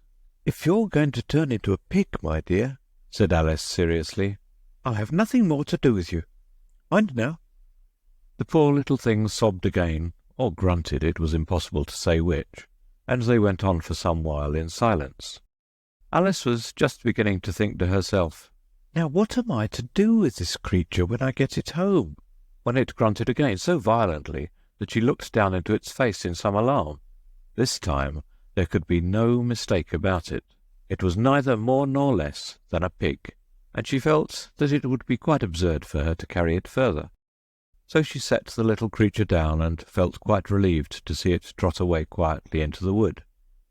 "If it had grown up," she said to herself, "it would have made a dreadfully ugly child, but it makes rather a handsome pig, I think." And she began thinking over other children she knew who might do very well as pigs, and was just saying to herself, "If only one knew the right way to change them," when she was a little startled by seeing the Cheshire Cat sitting on a bough of a tree a few yards off. The cat only grinned when it saw Alice. It looked good-natured, she thought. Still, it had very long claws and a great many teeth, so she felt that it ought to be treated with respect. "Cheshire Puss," she began, rather timidly, as she did not at all know whether it would like the name. However, it only grinned a little wider. "Come, it's pleased so far," thought Alice, and she went on, "Would you tell me, please, which way I ought to go from here?" "That depends a good deal on where you want to get to," said the cat. "I don't much care where," said Alice. "Then it doesn't matter which way you go," said the cat. "So long as I get somewhere," Alice added as an explanation. "Oh, you're sure to do that," said the cat, "if you only walk long enough." Alice felt that this could not be denied, so she tried another question. "What sort of people live about here?" "In that direction," the cat said, waving its right paw round, "lives a hatter. And in that direction," waving the other paw, "lives a March hare. Visit either you like. They're both mad." "But I don't want to go among mad people," Alice remarked. "Oh, you can't help that," said the cat. "We're all mad here. I'm mad, you're mad." "How do you know I'm mad?" said Alice. "You must be," said the cat, "or you wouldn't have come here." Alice didn't think that proved it at all. However, she went on, "And how do you know that you're mad?" "To begin with," said the cat, "a dog's not mad. You grant that?" "I suppose so," said Alice. "Well then," the cat went on, "you see, a dog growls when it's angry and wags its tail when it's pleased. Now, I growl when I'm pleased and wag my tail when I'm angry. Therefore, I'm mad." "I call it purring, not growling," said Alice. "Call it what you like," said the cat. "Do you play croquet with the Queen today?" "I should like it very much," said Alice, "but I haven't been invited yet." "You'll see me there," said the cat, and vanished. Alice was not much surprised at this. She was getting so used to queer things happening. While she was looking at the place where it had been, it suddenly appeared again. "By the by, "What became of the baby?" said the cat. "I'd nearly forgotten to ask." "It turned into a pig," Alice quietly said, just as if it had come back in a natural way. "I thought it would," said the cat, and vanished again. Alice waited a little, half expecting to see it again, but it did not appear, and after a minute or two she walked on in the direction in which the March Hare was said to live. "I've seen hatters before," she said to herself. "The March Hare will be much the most interesting, and perhaps, as this is May, it won't be raving mad, at least not so mad as it was in March." As she said this, she looked up, and there was the cat again, sitting on a branch of a tree. "Did you say pig or fig?" said the cat. "I said pig," replied Alice, "and I wish you wouldn't keep appearing and vanishing so suddenly. You make one quite giddy." "All right," said the cat, and this time it vanished quite slowly, beginning with the end of the tail and ending with the grin, which remained some time after the rest of it had gone. "Well, I've often seen a cat without a grin," thought Alice, "but a grin without a cat is the most curious thing I ever saw in my life." She had not gone much farther before she came in sight of the house of the March Hare. She thought it must be the right house, because the chimneys were shaped like ears, and the roof was thatched with fur. It was so large a house that she did not like to go nearer till she had nibbled some more of the left-hand bit of mushroom, and raised herself to about 2 feet high. Even then she walked up towards it rather timidly, saying to herself, "Suppose it should be raving mad after all. I almost wish I'd gone to see the Hatter instead." Chapter 7. A Mad Tea Party. There was a table set out under a tree in front of the house, and the March Hare and the Hatter were having tea at it. A dormouse was sitting between them, fast asleep, and the other two were using it as a cushion, resting their elbows on it and talking over its head. "Very uncomfortable for the dormouse," thought Alice. "Only, as it's asleep, I suppose it doesn't mind." The table was a large one, but the three were all crowded together at one corner of it. "No room, no room," they cried out when they saw Alice coming. "There's plenty of room," said Alice indignantly, and she sat down in a large armchair at one end of the table. "Have some wine," the March Hare said in an encouraging tone. Alice looked all round the table, but there was nothing on it but tea. "I don't see any wine," she remarked. "There isn't any," said the March Hare. "Then it wasn't very civil of you to offer it," said Alice angrily. "It wasn't very civil of you to sit down without being invited," said the March Hare. "I didn't know it was your table," said Alice. "It's laid for a great many more than 3. "Your hair wants cutting," said the Hatter. He had been looking at Alice for some time, with great curiosity, and this was his first speech. "You should learn not to make personal remarks," Alice said with some severity. "It's very rude." The Hatter opened his eyes very wide on hearing this, but all he said was, "Why is a raven like a writing desk?" "Come, we shall have some fun now," thought Alice. "I'm glad they've begun asking riddles. I believe I can guess that," she added aloud. "Do you mean that you think you can find out the answer to it?" said the March Hare. "Exactly so," said Alice. "Then you should say what you mean," the March Hare went on. "I do," Alice hastily replied. "At least I mean what I say. That's the same thing, you know." "Not the same thing a bit," said the Hatter. "You might just as well say that I see what I eat is the same thing as I eat what I see." "You might as well say," added the March Hare, "that I like what I get is the same thing as I get what I like." "You might as well say," added the Dormouse, who seemed to be talking in his sleep, "that I breathe when I sleep is the same thing as I sleep when I breathe." "It is the same thing with you," said the Hatter, and here the conversation dropped, and the party sat silent for a minute, while Alice thought over all she could remember about ravens and writing desks, which wasn't much. The Hatter was the first to break the silence. "What day of the month is it?" he said, turning to Alice. He had taken his watch out of his pocket, and was looking at it uneasily, shaking it every now and then, and holding it to his ear. Alice considered a little, and then said, "The 4th. 2 days wrong," sighed the Hatter. I told you butter wouldn't suit the works," he added, looking angrily at the March Hare.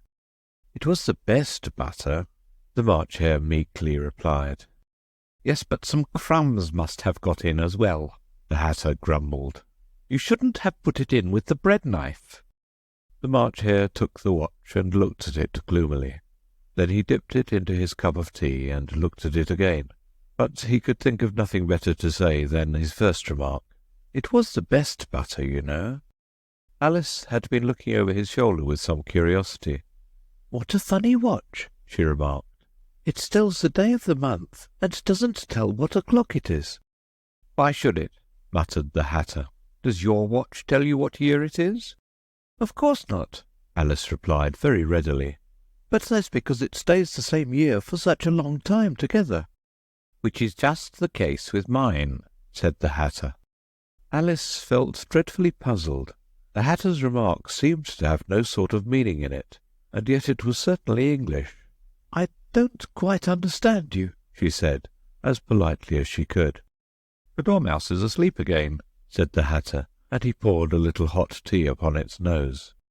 The Dormouse shook its head impatiently, and said without opening its eyes, Of course, just what I was going to remark myself." "Have you guessed the riddle yet?" the Hatter said, turning to Alice again. "No, I give it up," Alice replied. "What's the answer?" "I haven't the slightest idea," said the Hatter. "Nor I," said the March Hare. Alice sighed wearily. "I think you might do something better with the time," she said, "than waste it in asking riddles that have no answers." "If you knew time as well as I do," said the Hatter, "you wouldn't talk about wasting it. It's him." "I don't know what you mean," said Alice. "Of course you don't," the Hatter said, tossing his head contemptuously. "I dare say you never even spoke to time." "Perhaps not," Alice cautiously replied. "but I know I have to beat time when I learn music." "Ah, that accounts for it," said the Hatter. "You won't stand beating. Now, if you only kept on good terms with him, he'd do almost anything you liked with the clock. For instance, suppose it were 9 o'clock in the morning, just time to begin lessons. You'd only have to whisper a hint to time, and round goes the clock in a twinkling. 1:30, time for dinner."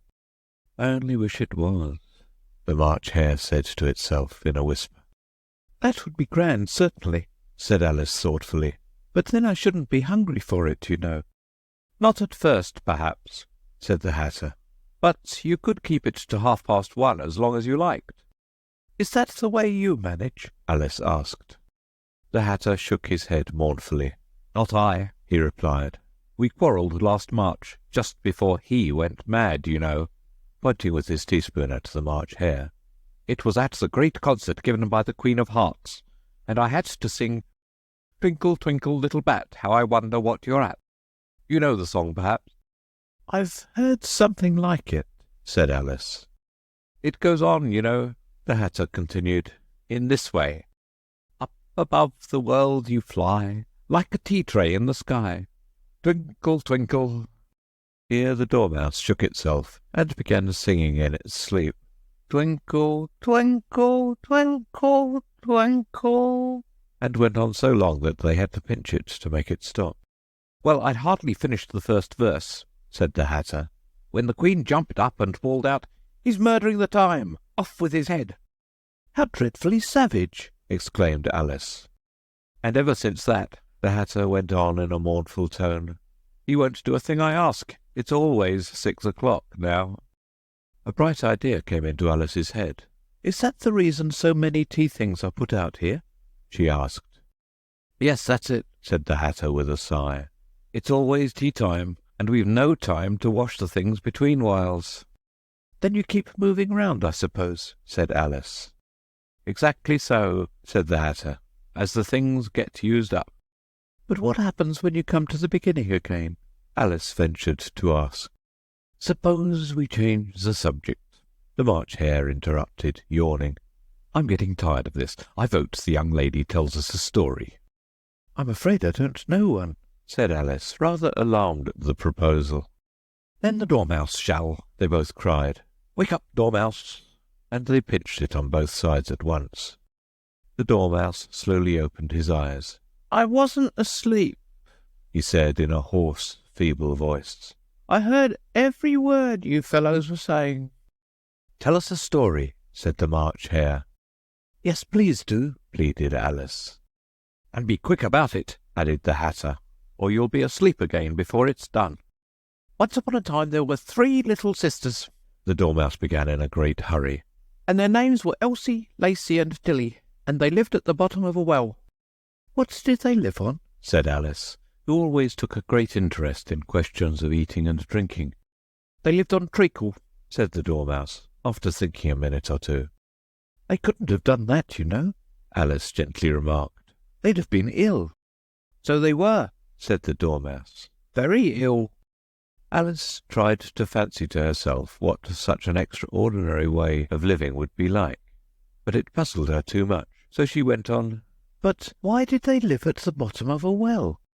Take some more tea, the March Hare said to Alice, very earnestly.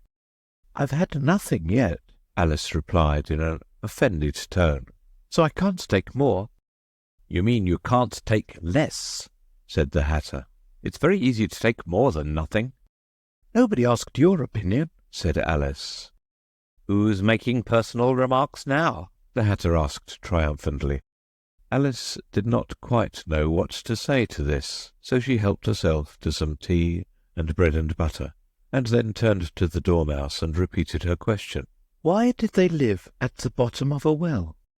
The Dormouse again took a minute or two to think about it, and then said, It was a treacle well. There's no such thing. Alice was beginning very angrily, but the Hatter and the March Hare went, Shh, shh, and the Dormouse sulkily remarked, If you can't be civil, you'd better finish the story for yourself.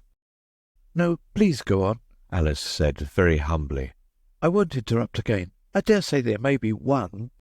One indeed, said the Dormouse indignantly. However, he consented to go on. And so, these 3 little sisters, they were learning to draw, you know. What did they draw? said Alice, quite forgetting her promise.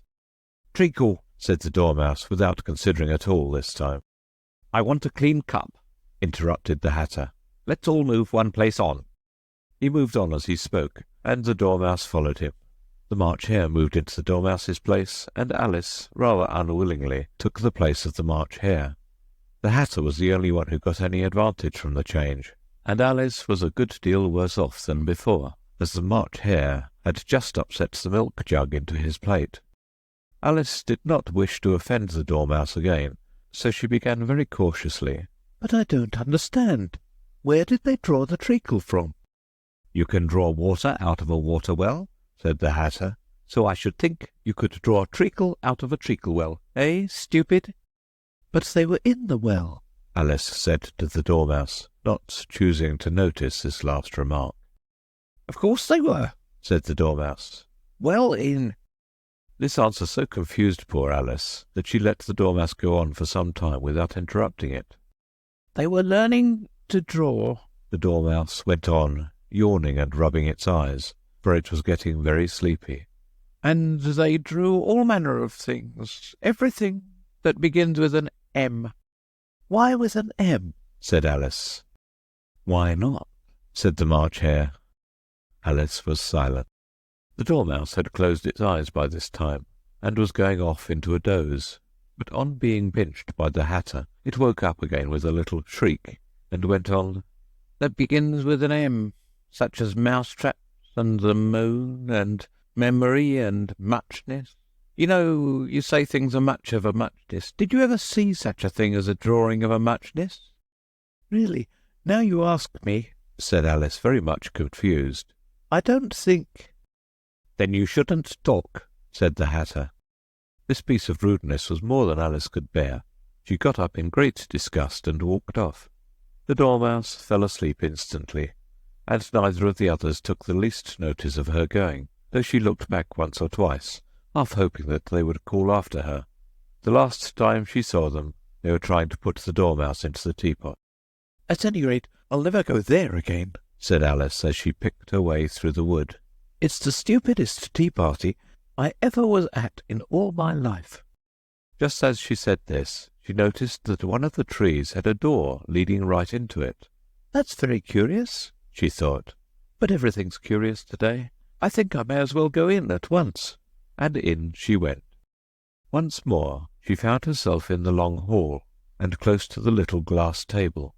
"Now I'll manage better this time," she said to herself, and began by taking the little golden key and unlocking the door that led into the garden.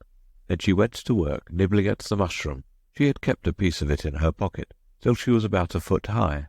Then she walked down the little passage, and then she found herself at last in the beautiful garden, among the bright flower beds and the cool fountains. Chapter 8. The Queen's Croquet Ground.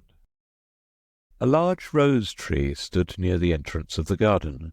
The roses growing on it were white, but there were 3 gardeners at it, busily painting them red. Alice thought this a very curious thing, and she went nearer to watch them, and just as she came up to them she heard one of them say, "Look out now, Five. Don't go splashing paint over me like that." "I couldn't help it," said Five in a sulky tone. "Seven jogged my elbow." On which Seven looked up and said, "That's right, Five. Always lay the blame on others." "You'd better not talk," said Five. "I heard the Queen say only yesterday you deserved to be beheaded." "What for?" said the one who had spoken first. "That's none of your business, too," said Seven. "Yes, it is his business," said Five, "and I'll tell him. It was for bringing the cook tulip roots instead of onions." Seven flung down his brush, and had just begun, "Well, of all the unjust things," when his eye chanced to fall upon Alice, as she stood watching them, and he checked himself suddenly. The others looked round also, and all of them bowed low. "Would you tell me," said Alice, a little timidly, "why you're painting those roses?" Five and Seven said nothing, but looked at Two. Two began in a low voice, "Why, the fact is, you see, miss, this here ought to have been a red rose tree, and we put a white one in by mistake, and if the Queen was to find it out, we should all have our heads cut off, you know. So you see, miss, we're doing our best before she comes to—" At this moment Five, who had been anxiously looking across the garden, called out, "The Queen! The Queen!" and the 3 gardeners instantly threw themselves flat upon their faces. There was a sound of many footsteps, and Alice looked round, eager to see the Queen. First came 10 soldiers carrying clubs. These were all shaped like the 3 gardeners, oblong and flat, with their hands and feet at the corners. Next, the 10 courtiers. These were ornamented all over with diamonds, and walked 2 and 2, as the soldiers did. After these came the royal children. There were 10 of them, and the little dears came jumping merrily along, hand in hand, in couples. They were all ornamented with hearts. Next came the guests, mostly kings and queens, and among them Alice recognized the White Rabbit. It was talking in a hurried, nervous manner, smiling at everything that was said, and went by without noticing her. Then followed the Knave of Hearts, carrying the king's crown on a crimson velvet cushion. And last of all this grand procession came the King and Queen of Hearts. Alice was rather doubtful whether she ought not to lie down on her face like the 3 gardeners, but she could not remember ever having heard of such a rule at processions. "And besides, what would be the use of a procession," thought she, "if people had all to lie down upon their faces, so that they couldn't see it?" So she stood still where she was and waited. When the procession came opposite to Alice, they all stopped and looked at her, and the Queen said severely, "Who is this?" She said it to the Knave of Hearts, who only bowed and smiled in reply. "Idiot," said the Queen, tossing her head impatiently, and turning to Alice she went on, "What's your name, child?" "My name is Alice, so please your Majesty," said Alice very politely, but she added to herself, "Why, they're only a pack of cards after all. I needn't be afraid of them." "And who are these?" said the Queen, pointing to the 3 gardeners who were lying round the rose tree. For, you see, as they were lying on their faces, and the pattern on their backs was the same as the rest of the pack, she could not tell whether they were gardeners, or soldiers, or courtiers, or 3 of her own children. "How should I know?" said Alice, surprised at her own courage. "It's no business of mine." The Queen turned crimson with fury, and after glaring at her for a moment like a wild beast, screamed, "Off with her head! Off!" "Nonsense," said Alice very loudly and decidedly, and the Queen was silent. The King laid his hand upon her arm and timidly said, "Consider, my dear, she is only a child." The Queen turned angrily away from him and said to the knave, "Turn them over." The knave did so, very carefully, with one foot. "Get up," said the Queen in a shrill, loud voice, and the 3 gardeners instantly jumped up and began bowing to the King, the Queen, the royal children, and everybody else. "Leave off that," screamed the Queen. "You make me giddy." And then, turning to the rose-tree, she went on, "What have you been doing here?" "May it please your Majesty," said two in a very humble tone, going down on one knee as he spoke. "We were trying—" "I see," said the Queen, who had meanwhile been examining the roses.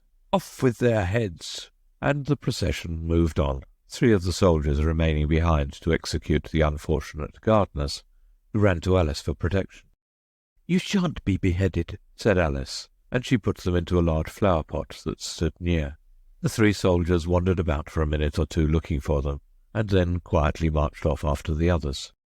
"Are their heads off?" shouted the Queen. "Their heads are gone, if it please your Majesty," the soldiers shouted in reply. "That's right," shouted the Queen. "Can you play croquet?" The soldiers were silent and looked at Alice, as the question was evidently meant for her. "Yes," shouted Alice. "Come on, then," roared the Queen, and Alice joined the procession, wondering very much what would happen next. It's a very fine day," said a timid voice at her side. She was walking by the White Rabbit, who was peeping anxiously into her face. "Very," said Alice. "Where's the Duchess?" "Hush, hush," said the Rabbit in a low, hurried tone. He looked anxiously over his shoulder as he spoke, and then raised himself upon tiptoe, put his mouth close to her ear, and whispered, "She's under sentence of execution." "What for?" said Alice. "Did you say, 'what a pity'?" the Rabbit asked. "No, I didn't," said Alice. "I don't think it's at all a pity. I said, 'what for?'" "She boxed the Queen's ears," the Rabbit began. Alice gave a little scream of laughter. "Oh, hush," the Rabbit whispered in a frightened tone. "The Queen will hear you. You see, she came rather late, and the Queen said—" "Get to your places!" shouted the Queen in a voice of thunder, and people began running about in all directions, tumbling up against each other. However, they got settled down in a minute or two, and the game began. Alice thought she had never seen such a curious croquet ground in all her life. It was all ridges and furrows. The balls were live hedgehogs, the mallets live flamingos, and the soldiers had to double themselves up and to stand on their hands and feet to make the arches. The chief difficulty Alice found at first was in managing her flamingo. She succeeded in getting its body tucked away comfortably enough under her arm, with its legs hanging down, but generally, just as she had got its neck nicely straightened out, and was going to give the hedgehog a blow with its head, it would twist itself round and look up into her face with such a puzzled expression that she could not help bursting out laughing. And when she had got its head down and was going to begin again, it was very provoking to find that the hedgehog had unrolled itself and was in the act of crawling away. Besides all this, there was generally a ridge or furrow in the way wherever she wanted to send the hedgehog to, and as the doubled-up soldiers were always getting up and walking off to other parts of the ground, Alice soon came to the conclusion that it was a very difficult game indeed. The players all played at once without waiting for turns, quarrelling all the while, and fighting for the hedgehogs, and in a very short time the Queen was in a furious passion and went stamping about and shouting, "Off with his head!" or "Off with her head!" about once in a minute. Alice began to feel very uneasy. To be sure, she had not as yet had any dispute with the Queen, but she knew that it might happen any minute. "And then," thought she, "what would become of me? They're dreadfully fond of beheading people here. The great wonder is that there's anyone left alive." She was looking about for some way of escape, and wondering whether she could get away without being seen, when she noticed a curious appearance in the air. It puzzled her very much at first, but after watching it a minute or two she made it out to be a grin, and she said to herself, "It's the Cheshire Cat." Now I shall have somebody to talk to." "How are you getting on?" said the cat, as soon as there was mouth enough for it to speak with. Alice waited till the eyes appeared, and then nodded. "It's no use speaking to it," she thought, "till its ears have come, or at least one of them." In another minute the whole head appeared, and then Alice put down her flamingo and began an account of the game, feeling very glad she had someone to listen to her. The cat seemed to think that there was enough of it now in sight, and no more of it appeared. "I don't think they play at all fairly," Alice began in rather a complaining tone. "and they all quarrel so dreadfully. One can't hear oneself speak, and they don't seem to have any rules in particular. At least, if there are, nobody attends to them, and you've no idea how confusing it is, all the things being alive. For instance, there's the arch I've got to go through next, walking round at the other end of the ground, and I should have croqueted the Queen's hedgehog just now, only it ran away when it saw mine coming." "How do you like the Queen?" said the cat in a low voice. "Not at all," said Alice. "She's so extremely—" Just then she noticed that the Queen was close behind her, listening, so she went on, "likely to win, that it's hardly worth while finishing the game." The Queen smiled and passed on. "Who are you talking to?" said the King, going up to Alice and looking at the cat's head with great curiosity. "It's a friend of mine, a Cheshire cat," said Alice. "Allow me to introduce it."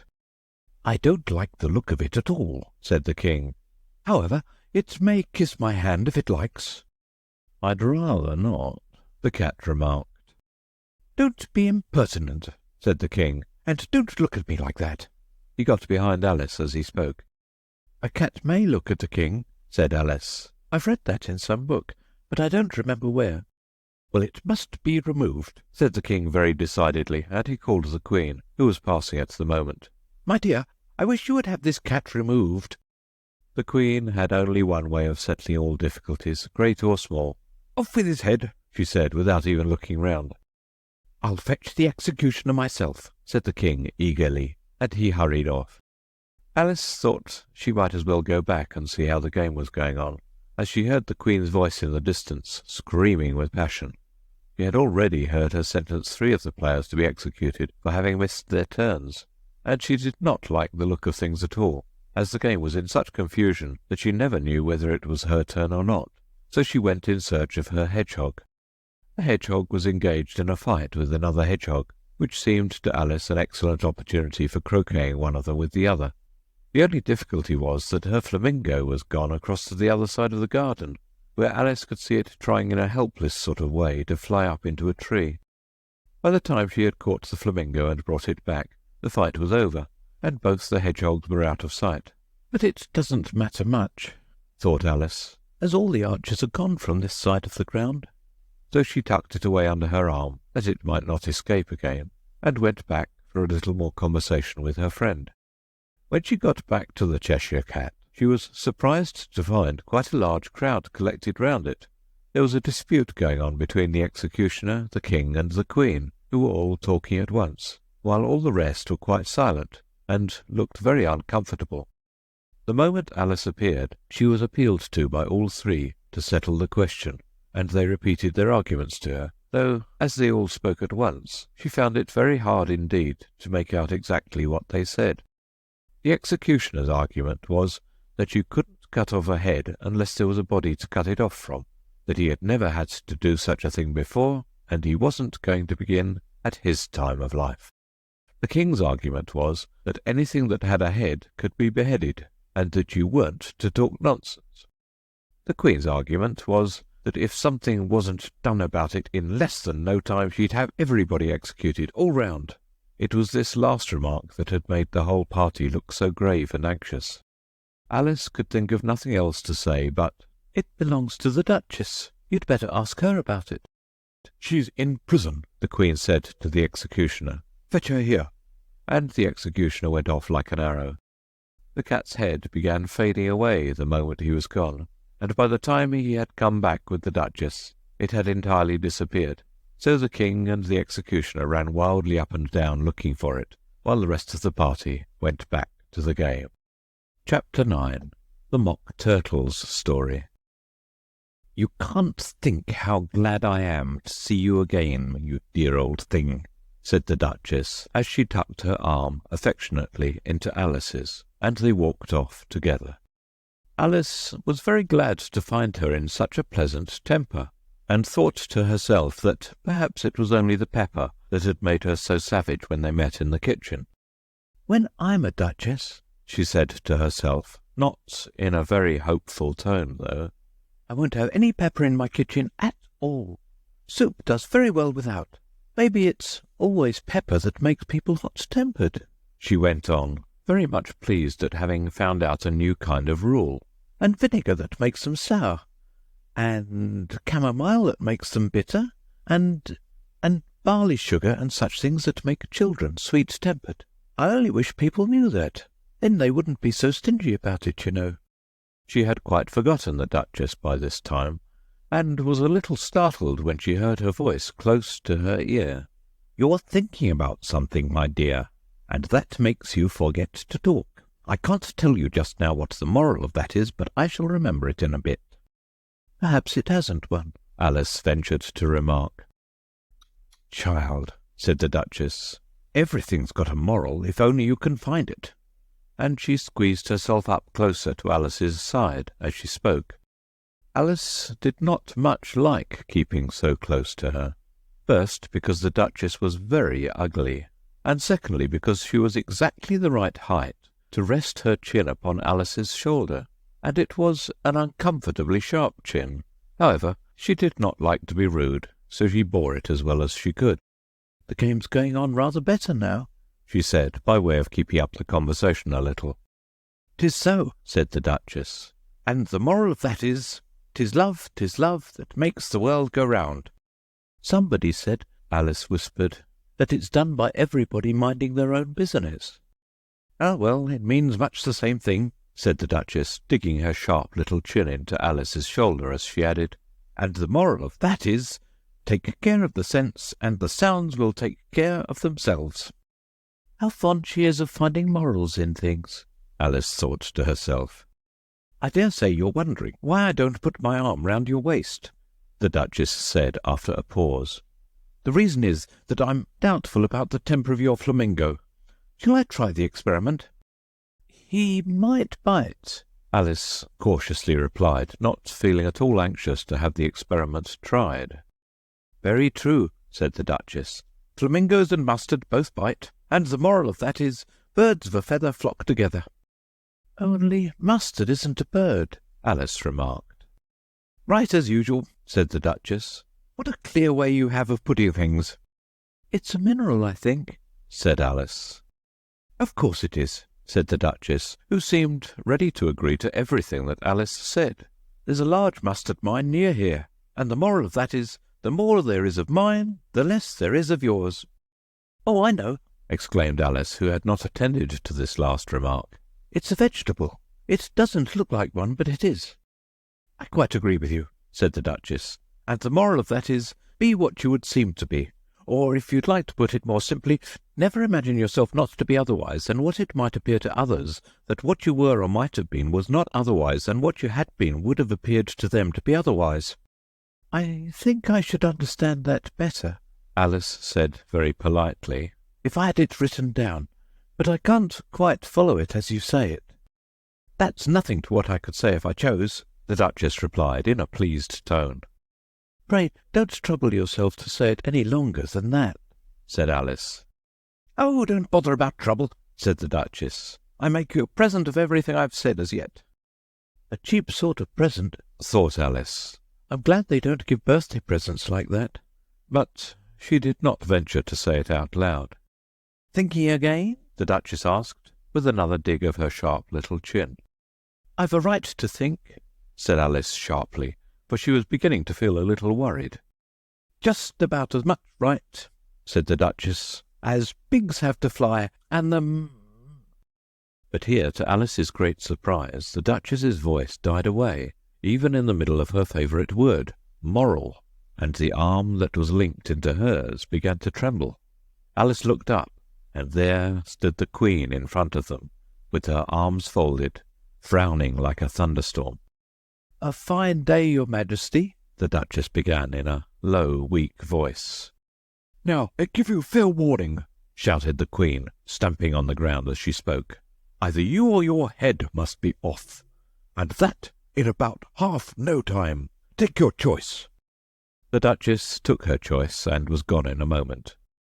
Let's go on with the game, the Queen said to Alice, and Alice was too much frightened to say a word, but slowly followed her back to the croquet ground. The other guests had taken advantage of the Queen's absence, and were resting in the shade. However, the moment they saw her, they hurried back to the game, the Queen merely remarking that a moment's delay would cost them their lives. All the time they were playing, the Queen never left off quarrelling with the other players, and shouting, "Off with his head!" or "Off with her head!" Those whom she sentenced were taken into custody by the soldiers, who of course had to leave off being archers to do this, so that by the end of half an hour or so there were no archers left, and all the players, except the King, the Queen, and Alice, were in custody and under sentence of execution. Then the Queen left off, quite out of breath, and said to Alice, "Have you seen the mock turtle yet?" "No," said Alice. "I don't even know what a mock turtle is." "It's the thing mock turtle soup is made from," said the Queen. "I never saw one, or heard of one," said Alice. "Come on, then," said the Queen, "and he shall tell you his history." As they walked off together, Alice heard the King say in a low voice to the company generally, "You are all pardoned." "Come, that's a good thing," she said to herself, for she had felt quite unhappy at the number of executions the Queen had ordered. They very soon came upon a Gryphon, lying fast asleep in the sun. If you don't know what a Gryphon is, look at the picture. "A lazy thing," said the Queen, "and take this young lady to see the mock turtle, and to hear his history. I must go back and see after some executions I have ordered." And she walked off, leaving Alice alone with the Gryphon. Alice did not quite like the look of the creature, but on the whole she thought it would be quite as safe to stay with it as to go after that savage Queen, so she waited. The Gryphon sat up and rubbed its eyes. Then it watched the Queen till she was out of sight. Then it chuckled. "What fun!" said the Gryphon, half to itself, half to Alice. "What is the fun?" said Alice. "Why, she," said the Gryphon. "It's all her fancy, that. They never executes nobody, you know. Come on." "Everybody says 'come on' here," thought Alice, as she went slowly after it. "I never was so ordered about in all my life, never." They had not gone far before they saw the mock turtle in the distance, sitting sad and lonely on a little ledge of rock, and as they came nearer, Alice could hear him sighing as if his heart would break. She pitied him deeply. "What is his sorrow?" she asked the Gryphon, and the Gryphon answered very nearly in the same words as before. "It's all his fancy, that. He hasn't got no sorrow, you know. Come on." So they went up to the mock turtle, who looked at them with large eyes full of tears, but said nothing. "This here young lady," said the Gryphon, "she wants for to know your history, she do." "I'll tell it to her," said the mock turtle in a deep, hollow tone. "Sit down, both of you, and don't speak a word till I've finished." So they sat down, and nobody spoke for some minutes. Alice thought to herself, "I don't see how he can even finish if he doesn't begin," but she waited patiently. "Once," said the mock turtle at last, with a deep sigh, "I was a real turtle." These words were followed by a very long silence, broken only by an occasional exclamation of "No" from the Gryphon, and the occasional heavy sobbing of the mock turtle. Alice was very nearly getting up and saying, "Thank you, sir, for your interesting story," but she could not help thinking there must be more to come, so she sat still and said nothing. "When we were little," the mock turtle went on at last, more calmly, though still sobbing a little now and then, "we went to school in the sea. The master was an old turtle. We used to call him Tortoise." "Why did you call him Tortoise if he wasn't one?" Alice asked. "We called him Tortoise because he taught us," said the mock turtle angrily. "Really, you are very dull. You ought to be ashamed of yourself for asking such a simple question," added the Gryphon, and then they both sat silent and looked at poor Alice, who felt ready to sink into the earth. At last the Gryphon said to the Mock Turtle, "Drive on, old fellow. Don't be all day about it." And he went on in these words. "Yes, we went to school in the sea, though you may not believe it." "I never said I didn't," interrupted Alice. "You did," said the Mock Turtle. "Hold your tongue," added the Gryphon, before Alice could speak again. The Mock Turtle went on. "We had the best of educations. In fact, we went to school every day." "I've been to a day school too," said Alice. "You needn't be so proud as all that." "With extras?" asked the Mock Turtle, a little anxiously. "Yes," said Alice. "We learnt French and music." "And washing?" said the Mock Turtle. "Certainly not," said Alice indignantly. "Ah, then yours wasn't a really good school," said the Mock Turtle in a tone of great relief. "Now at ours they had at the end of the bill French, music, and washing extra." "You couldn't have wanted it much," said Alice. "living at the bottom of the sea." "I couldn't afford to learn it," said the Mock Turtle with a sigh. "I only took the regular course." "What was that?" inquired Alice. "Reeling and rising, of course, to begin with," the Mock Turtle replied, "and then the different branches of arithmetic, ambition, distraction, uglification, and derision." "I never heard of uglification," Alice ventured to say. "What is it?" The Gryphon lifted up both its paws in surprise. "What? Never heard of uglifying?" it exclaimed. "You know what to beautify is, I suppose?" "Yes," said Alice doubtfully. "it means to make anything prettier." "Well then," the Gryphon went on, "if you don't know what to uglify is, you are a simpleton." Alice did not feel encouraged to ask any more questions about it, so she turned to the Mock Turtle and said, "What else had you to learn?" "Well, there was mystery," the Mock Turtle replied, counting off the subjects on his flappers. "Mystery ancient and modern, with seaography. And drawling. The drawling master was an old conger eel that used to come once a week. He taught us drawling, stretching, and fainting in coils." "What was that like?" said Alice. "Well, I can't show it you myself," the Mock Turtle said. "I'm too stiff, and the Gryphon never learnt it." "Hadn't time," said the Gryphon. "I went to the classics master, though. He was an old crab, he was." "I never went to him," the Mock Turtle said with a sigh. "He taught laughing and grief, they used to say." "So he did, said the Gryphon, sighing in his turn, and both creatures hid their faces in their paws. "And how many hours a day did you do lessons?" said Alice, in a hurry to change the subject. 10 hours the first day, 9 the next, and so on." "What a curious plan!" exclaimed Alice.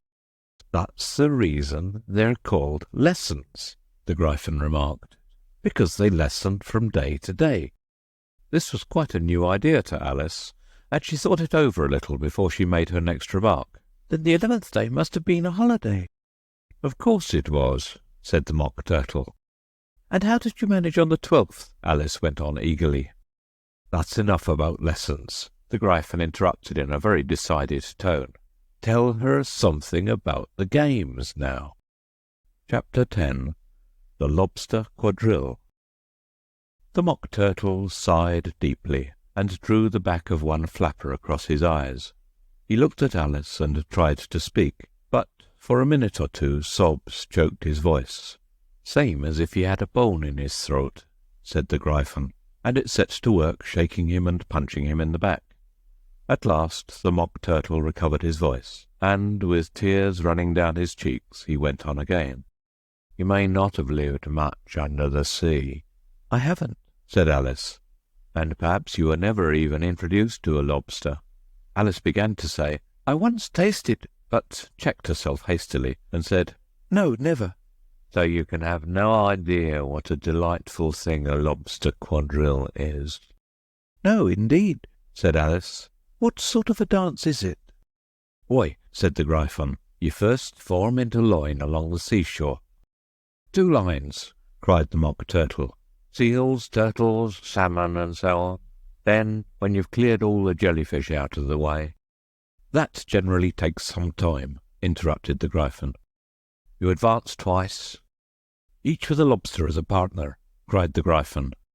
"Of course," the Mock Turtle said. "Advance twice, set to partners." "Change lobsters and retire in same order," continued the Gryphon. "Then, you know," the Mock Turtle went on, "you throw the—" "The lobsters!" shouted the Gryphon with a bound into the air. "As far out to sea as you can." "Swim after them!" screamed the Gryphon. "Turn a somersault in the sea!" cried the Mock Turtle, capering wildly about. "Change lobsters again!" yelled the Gryphon at the top of its voice. "Back to land again, and that's all the first figure," said the Mock Turtle, suddenly dropping his voice, and the two creatures, who had been jumping about like mad things all this time, sat down again very sadly and quietly, and looked at Alice. "It must be a very pretty dance," said Alice timidly.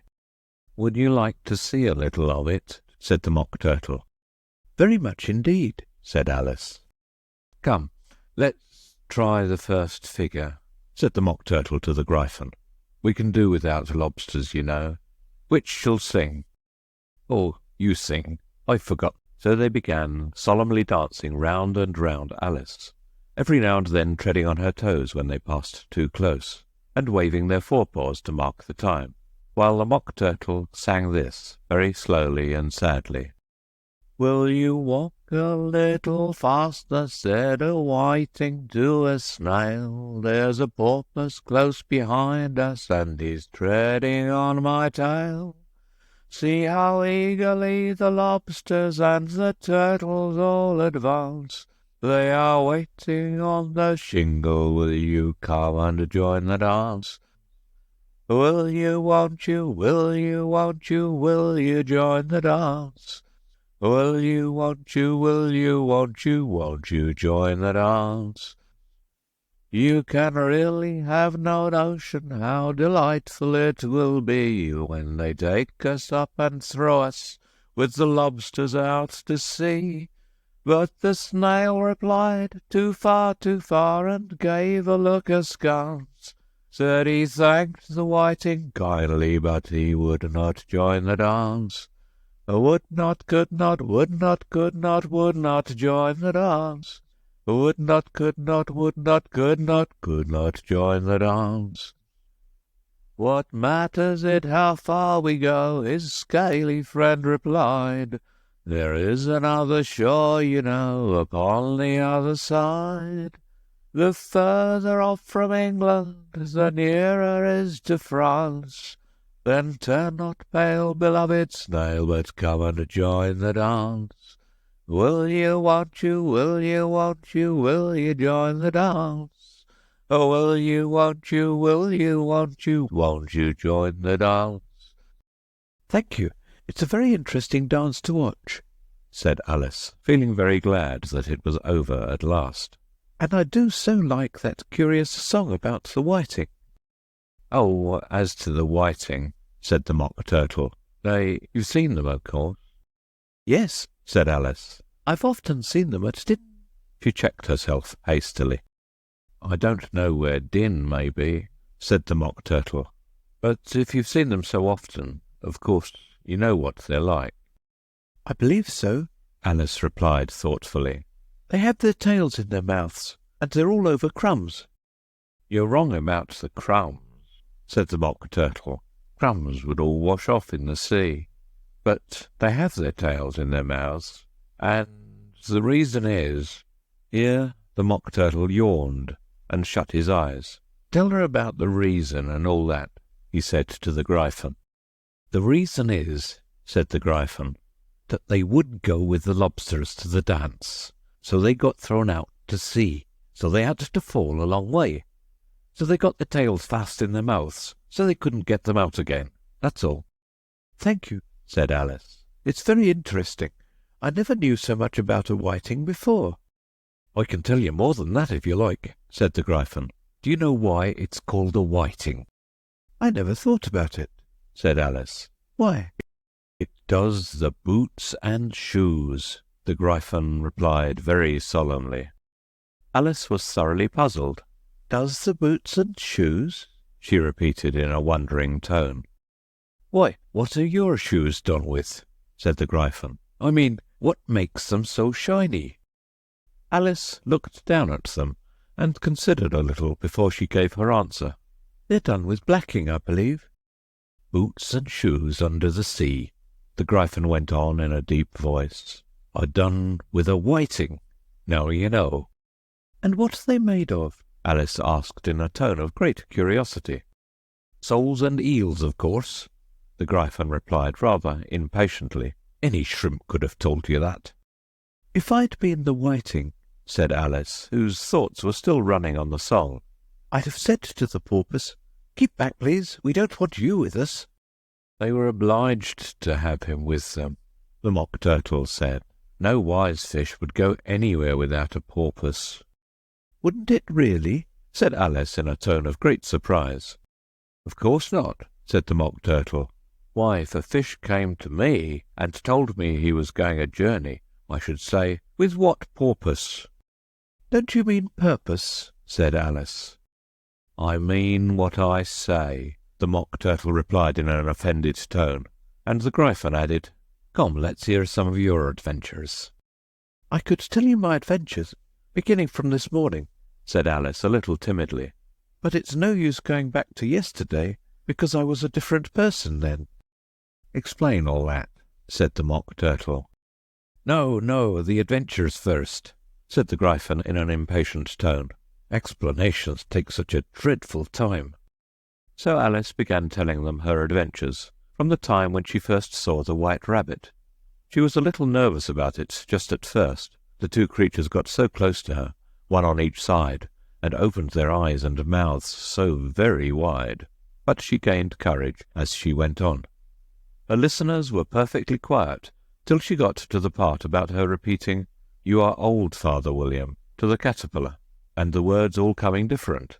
And then the Mock Turtle drew a long breath and said, That's very curious. It's all about as curious as it can be, said the Gryphon. It all came different, the Mock Turtle repeated thoughtfully. I should like to hear her try and repeat something now. Tell her to begin. He looked at the Gryphon, as if he thought it had some kind of authority over Alice. Stand up and repeat, "'Tis the voice of the sluggard," said the Gryphon. How the creatures order one about, and make one repeat lessons, thought Alice. I might as well be at school at once. However, she got up and began to repeat it, but her head was so full of the lobster quadrille that she hardly knew what she was saying, and the words came very queer indeed. "'Tis the voice of the lobster. I heard him declare, You have baked me too brown, I must sugar my hair. As a duck with its eyelids, so he with his nose trims his belt and his buttons and turns out his toes. When the sands are all dry, he is gay as a lark, and will talk in contemptuous tones of the shark. But when the tide rises and sharks are around, his voice has a timid and tremulous sound." "That's different from what I used to say when I was a child," said the Gryphon. "Well, I never heard it before," said the Mock Turtle, "but it sounds uncommon nonsense." Alice said nothing. She had sat down with her face in her hands, wondering if anything would ever happen in a natural way again. "I should like to have it explained," said the Mock Turtle. "She can't explain it," said the Gryphon hastily. "Go on with the next verse." "But about his toes," the Mock Turtle persisted. "How could he turn them out with his nose, you know?" "It's the first position in dancing," Alice said, but was dreadfully puzzled by the whole thing, and longed to change the subject. "Go on with the next verse," the Gryphon repeated impatiently. "It begins, I passed by his garden." Alice did not dare to disobey, though she felt sure it would all come wrong, and she went on in a trembling voice. "Passed by his garden, and marked with one eye how the owl and the panther were sharing a pie. The panther took pie crust and gravy and meat, while the owl had the dish as its share of the treat. When the pie was all finished, the owl as a boon was kindly permitted to pocket the spoon. while the panther received knife and fork with a growl and concluded the banquet. "What is the use of repeating all that stuff?" the Mock Turtle interrupted, "if you don't explain it as you go on. It's by far the most confusing thing I ever heard." "Yes, I think you'd better leave off," said the Gryphon, and Alice was only too glad to do so. "Shall we try another figure of the lobster quadrille?" the Gryphon went on. "Or would you like the Mock Turtle to sing you a song?" "Oh, a song, please, if the Mock Turtle would be so kind," Alice replied, so eagerly that the Gryphon said in a rather offended tone, "No accounting for tastes. Sing her a turtle soup, will you, old fellow?" The Mock Turtle sighed deeply, and began in a voice sometimes choked with sobs to sing this: "Beautiful soup, so rich and green, waiting in a hot tureen. Who for such dainties would not stoop? Soup of the evening, beautiful soup. Soup of the evening, beautiful soup. Beautiful soup. Beautiful soup. Soup of the evening, beautiful, beautiful soup. Beautiful soup, who cares for fish, game, or any other dish? Who would not give all else for two?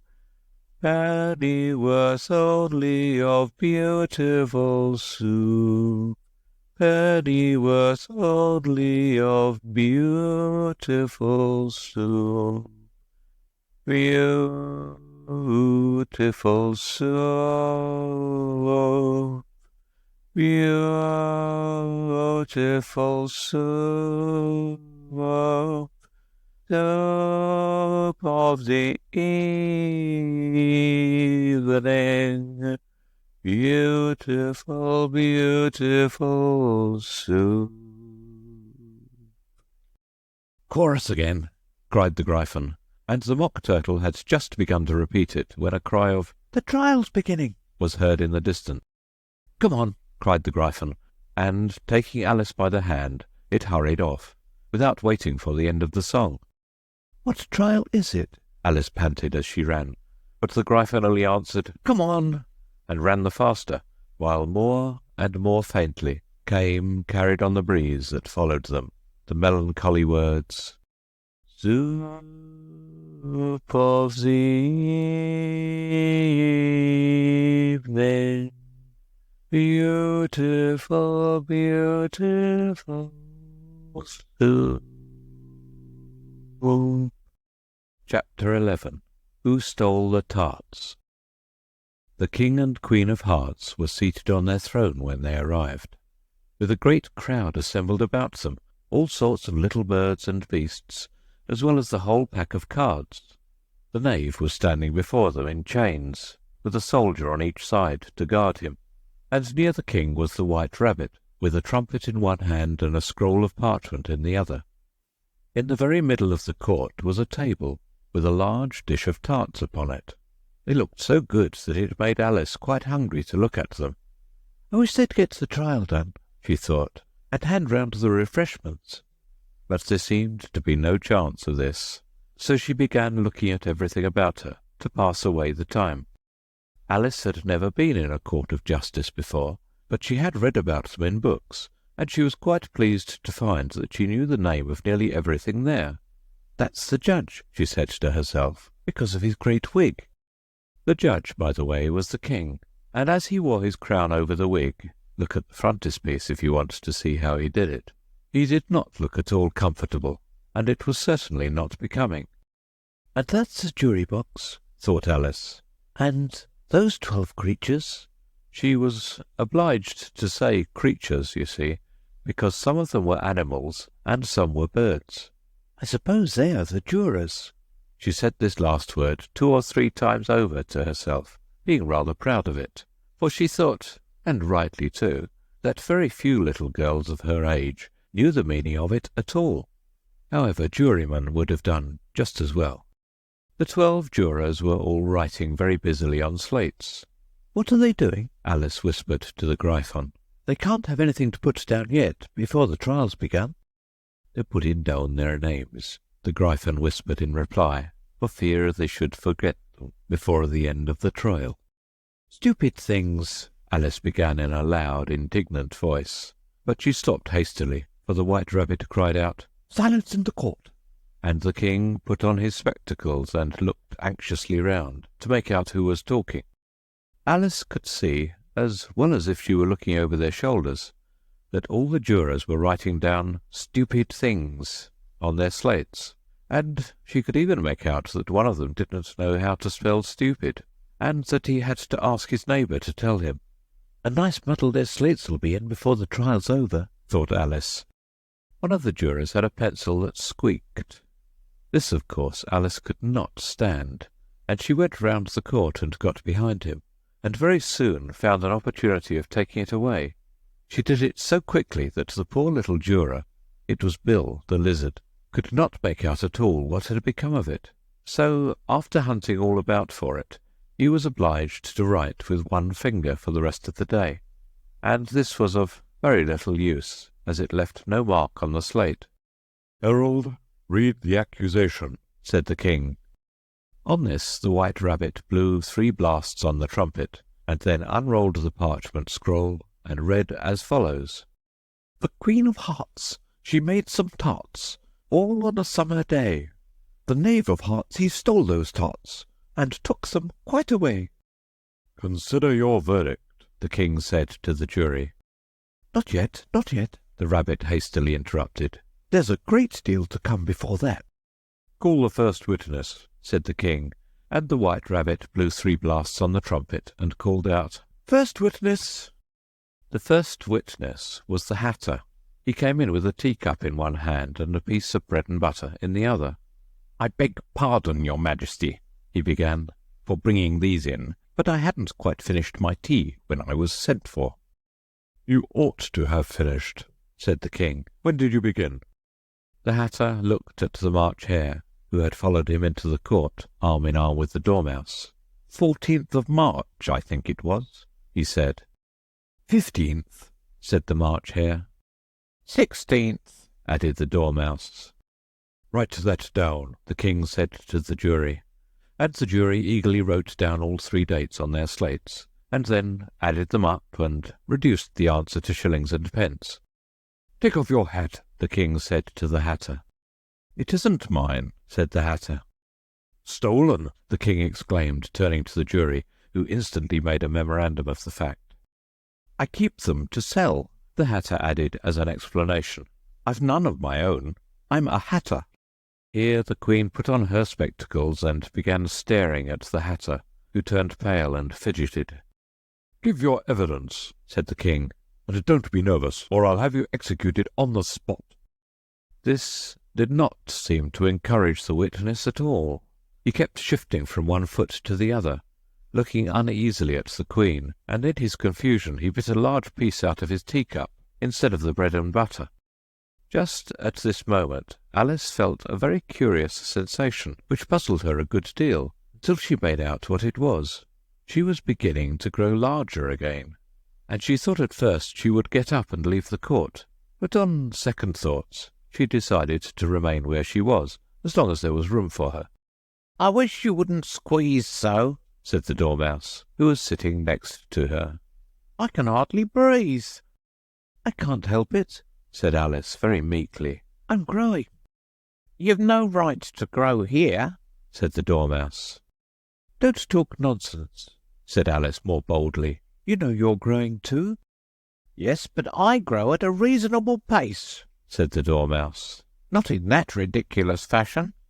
And he got up very sulkily and crossed over to the other side of the court. All this time the Queen had never left off staring at the Hatter, and just as the Dormouse crossed the court, she said to one of the officers of the court, "Bring me the list of the singers in the last concert," on which the wretched Hatter trembled so that he shook both his shoes off. "Give your evidence," the King repeated angrily, "or I'll have you executed whether you're nervous or not." "I'm a poor man, your Majesty," the Hatter began in a trembling voice, "and I hadn't begun my tea not above a week or so, and what with the bread and butter getting so thin, and the twinkling of the tea—" "The twinkling of the what?" said the King. "It began with the tea," the Hatter replied. "Of course twinkling begins with a T," said the King sharply. "Do you take me for a dunce? Go on." "I'm a poor man," the Hatter went on, "and most things twinkled after that. Only the March Hare said—" "I didn't," the March Hare interrupted in a great hurry. "You did," said the Hatter. "I deny it," said the March Hare. "He denies it," said the King. "Leave out that part." "Well, at any rate, the Dormouse said," the Hatter went on, looking anxiously round to see if he would deny it too. But the Dormouse denied nothing, being fast asleep. "After that," continued the Hatter, "I cut some more bread and butter." "But what did the Dormouse say?" one of the jury asked. "That I can't remember," said the Hatter. "You must remember," remarked the King, "or I'll have you executed." The miserable Hatter dropped his teacup and bread and butter, and went down on one knee. "I'm a poor man, your Majesty," he began. "You're a very poor speaker," said the King. Here one of the guinea pigs cheered, and was immediately suppressed by the officers of the court. As that is rather a hard word, I will just explain to you how it was done. They had a large canvas bag, which tied up at the mouth with strings. Into this they slipped the guinea pig head first, and then sat upon it. "I'm glad I've seen that done," thought Alice. "I've so often read in the newspapers at the end of trials there was some attempt at applause, which was immediately suppressed by the officers of the court, and I never understood what it meant till now." "If that's all you know about it, you may stand down," continued the King. "I can't go no lower," said the Hatter. "I'm on the floor as it is." "Then you may sit down," the King replied. Here the other guinea pig cheered, and was suppressed. "Come, that finished the guinea pigs," thought Alice. "Now we shall get on better." "I'd rather finish my tea," said the Hatter with an anxious look at the Queen, who was reading the list of singers. "You may go," said the King, and the Hatter hurriedly left the court without even waiting to put his shoes on. "And just to take his head off outside," the Queen added to one of the officers, but the Hatter was out of sight before the officer could get to the door. "Call the next witness," said the King. The next witness was the Duchess's cook. She carried the pepper box in her hand, and Alice guessed who it was even before she got into the court, by the way the people near the door began sneezing all at once. "Give your evidence," said the King. "Shan't," said the cook. The King looked anxiously at the White Rabbit, who said in a low voice, "Your Majesty must cross-examine this witness." "Well, if I must, I must," the King said with a melancholy air, and, after folding his arms and frowning at the cook till his eyes were nearly out of sight, he said in a deep voice, "What are tarts made of?" "Pepper, mostly," said the cook. "Treacle," said a sleepy voice behind her. "Collar that Dormouse!" the Queen shrieked out. "Behead that Dormouse! Turn that Dormouse out of court! Suppress him! Pinch him! Off with his whiskers!" For some minutes the whole court was in confusion, getting the Dormouse turned out, and by the time they had settled down again, the cook had disappeared. "Never mind," said the King with an air of great relief. "Call the next witness." And he added in an undertone to the Queen, "Really, my dear, you must cross-examine the next witness. It quite makes my forehead ache." Alice watched the White Rabbit as he fumbled over the list, feeling very curious to see what the next witness would be like. "For they haven't got much evidence yet," she said to herself. Imagine her surprise when the White Rabbit read out at the top of his shrill little voice the name Alice. Chapter 12. Alice's Evidence. "Here," cried Alice, quite forgetting in the flurry of the moment how large she had grown in the last few minutes, and she jumped up in such a hurry that she tipped over the jury box with the edge of her skirt, upsetting all the jurymen onto the heads of the crowd below, and there they lay sprawling about, reminding her very much of a globe of goldfish she had accidentally upset the week before. "Oh, I beg your pardon," she exclaimed in a tone of great dismay, and began picking them up again as quickly as she could, for the accident of the goldfish kept running in her head, and she had a vague sort of idea that they must be collected at once and put back into the jury box, or they would die. "The trial cannot proceed," said the king in a very grave voice, "until all the jurymen are back in their proper places. All," he repeated with great emphasis, looking hard at Alice as he said so. Alice looked at the jury box and saw that in her haste she had put the lizard in, head downwards, and the poor little thing was waving its tail about in a melancholy way, being quite unable to move. She soon got it out again and put it right. "Not that it signifies much," she said to herself. "I should think it would be quite as much use in the trial one way up as the other." As soon as the jury had a little recovered from the shock of being upset, and their slates and pencils had been found and handed back to them, they set to work very diligently to write out a history of the accident, all except the lizard, who seemed too much overcome to do anything but sit with its mouth open, gazing up into the roof of the court. "What do you know about this business?" the king said to Alice. "Nothing," said Alice. "Nothing whatever?" persisted the king. "Nothing whatever," said Alice. "That's very important," the king said, turning to the jury. They were just beginning to write this down on their slates, when the White Rabbit interrupted. "Unimportant, your Majesty means, of course," he said in a very respectful tone, but frowning and making faces at him as he spoke. "Unimportant, of course, I meant," the king hastily said, and went on to himself in an undertone. "Important, unimportant, unimportant, important," as if he were trying which word sounded best. Some of the jury wrote it down important, and some unimportant. Alice could see this as she was near enough to look over their slates. "But it doesn't matter a bit," she thought to herself. At this moment the king, who had been for some time busily writing in his notebook, called out, "Silence!" and read out from his book, "Rule 42, all persons more than a mile high to leave the court." Everybody looked at Alice. "I'm not a mile high," said Alice. "You are," said the king. "Nearly 2 miles high," added the queen. "Well, I shan't go, at any rate," said Alice. "Besides, that's not a regular rule. You invented it just now." "It's the oldest rule in the book," said the king. "Then it ought to be number 1, said Alice. The king turned pale and shut his notebook hastily. "Consider your verdict," he said to the jury in a low, trembling voice. "There's more evidence to come yet, please, your Majesty," said the White Rabbit, jumping up in a great hurry. "This paper has just been picked up." "What's in it?" said the Queen. "I haven't opened it yet," said the White Rabbit, "but it seems to be a letter written by the prisoner to somebody." "It must have been that," said the King, "unless it was written to nobody, which isn't usual, you know." "Who was it directed to?" said one of the jurymen. "It isn't directed at all," said the White Rabbit. "In fact, there's nothing written on the outside." He unfolded the paper as he spoke, and added, "It isn't a letter after all. It's a set of verses." "Are they in the prisoner's handwriting?" asked another of the jurymen. "No, they're not," said the White Rabbit. "And that's the queerest thing about it."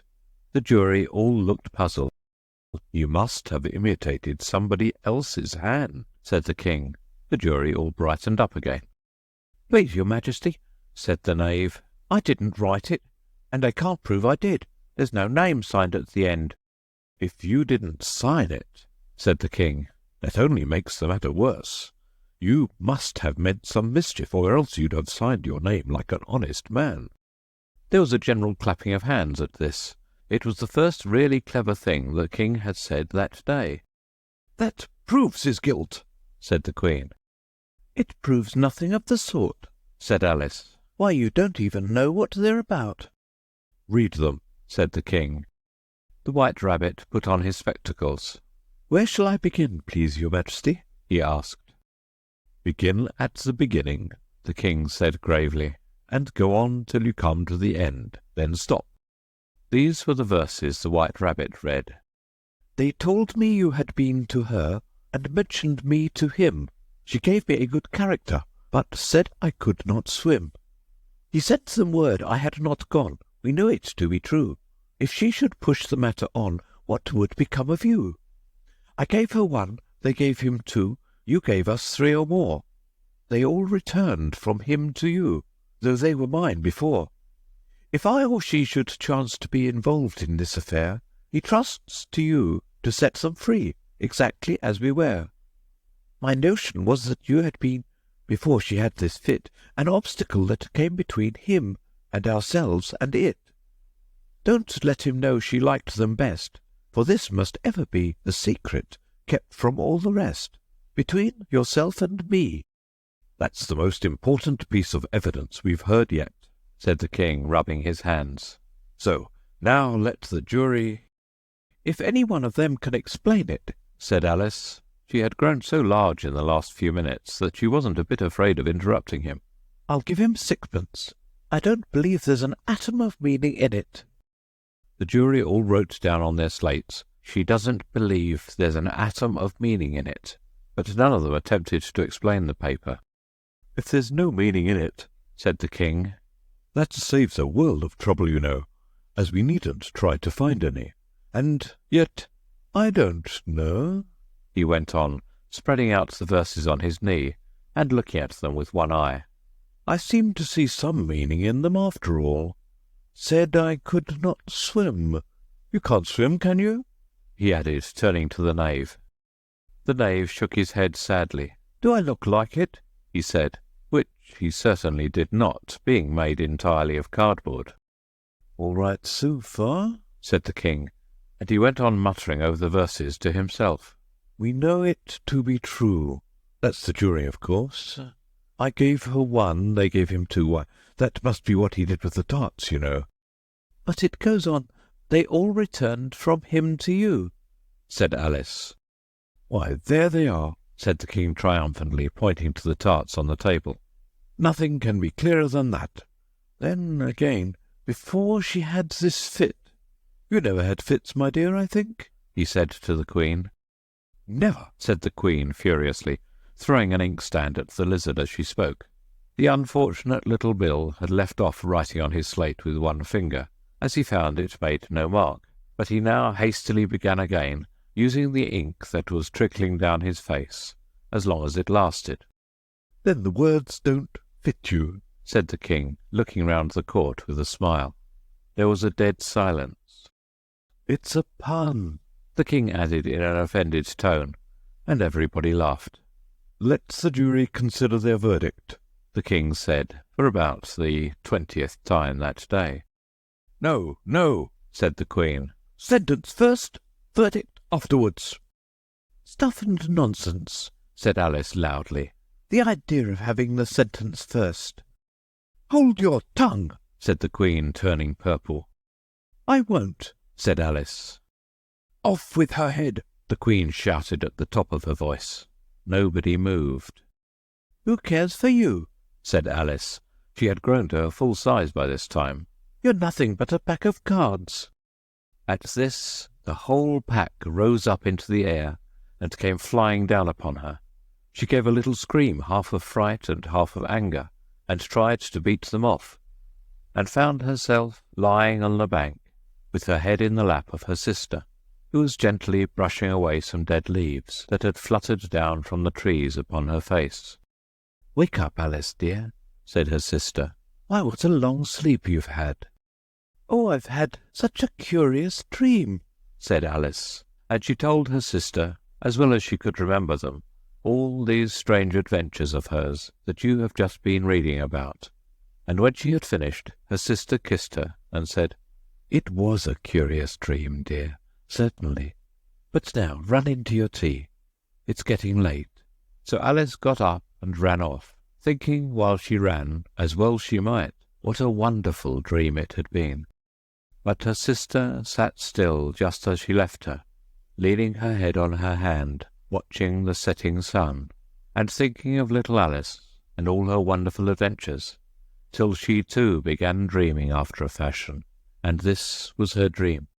First, she dreamed of little Alice herself, and once again the tiny hands were clasped upon her knee, and the bright, eager eyes were looking up into hers. She could hear the very tones of her voice, and see that queer little toss of her head to keep back the wandering hair that would always get into her eyes. And still, as she listened, or seemed to listen, the whole place around her became alive with the strange creatures of her little sister's dream. The long grass rustled at her feet as the white rabbit hurried by. The frightened mouse splashed his way through the neighbouring pool. She could hear the rattle of the teacups as the March Hare and his friends shared their never-ending meal, and the shrill voice of the Queen ordering off her unfortunate guests to execution. Once more the pig baby was sneezing on the Duchess's knee, while plates and dishes crashed around it. Once more the shriek of the gryphon, the squeaking of the lizard's slate pencil, and the choking of the suppressed guinea pigs filled the air, mixed up with the distant sobs of the miserable mock turtle. So she sat on, with closed eyes, and half believed herself in Wonderland, though she knew she had but to open them again, and all would change to dull reality. The grass would be only rustling in the wind, and the pool rippling to the waving of the reeds. The rattling teacups would change to tinkling sheep bells, and the Queen's shrill cries to the voice of the shepherd boy, and the sneeze of the baby, the shriek of the gryphon, and all the other queer noises would change, she knew, to the confused clamour of the busy farmyard, while the lowing of the cattle in the distance would take the place of the mock turtle's heavy sobs. Lastly, she pictured to herself how this same little sister of hers would in the after-time be herself a grown woman, and how she would keep through all her riper years the simple and loving heart of her childhood, and how she would gather about her other little children, and make their eyes bright and eager with many a strange tale, perhaps even with the dream of Wonderland of long ago, and how she would feel with all their simple sorrows, and find a pleasure in all their simple joys, remembering her own child life and the happy summer days. The end. If you liked the video, put a like, subscribe to the channel and click on the bell to not miss our new videos.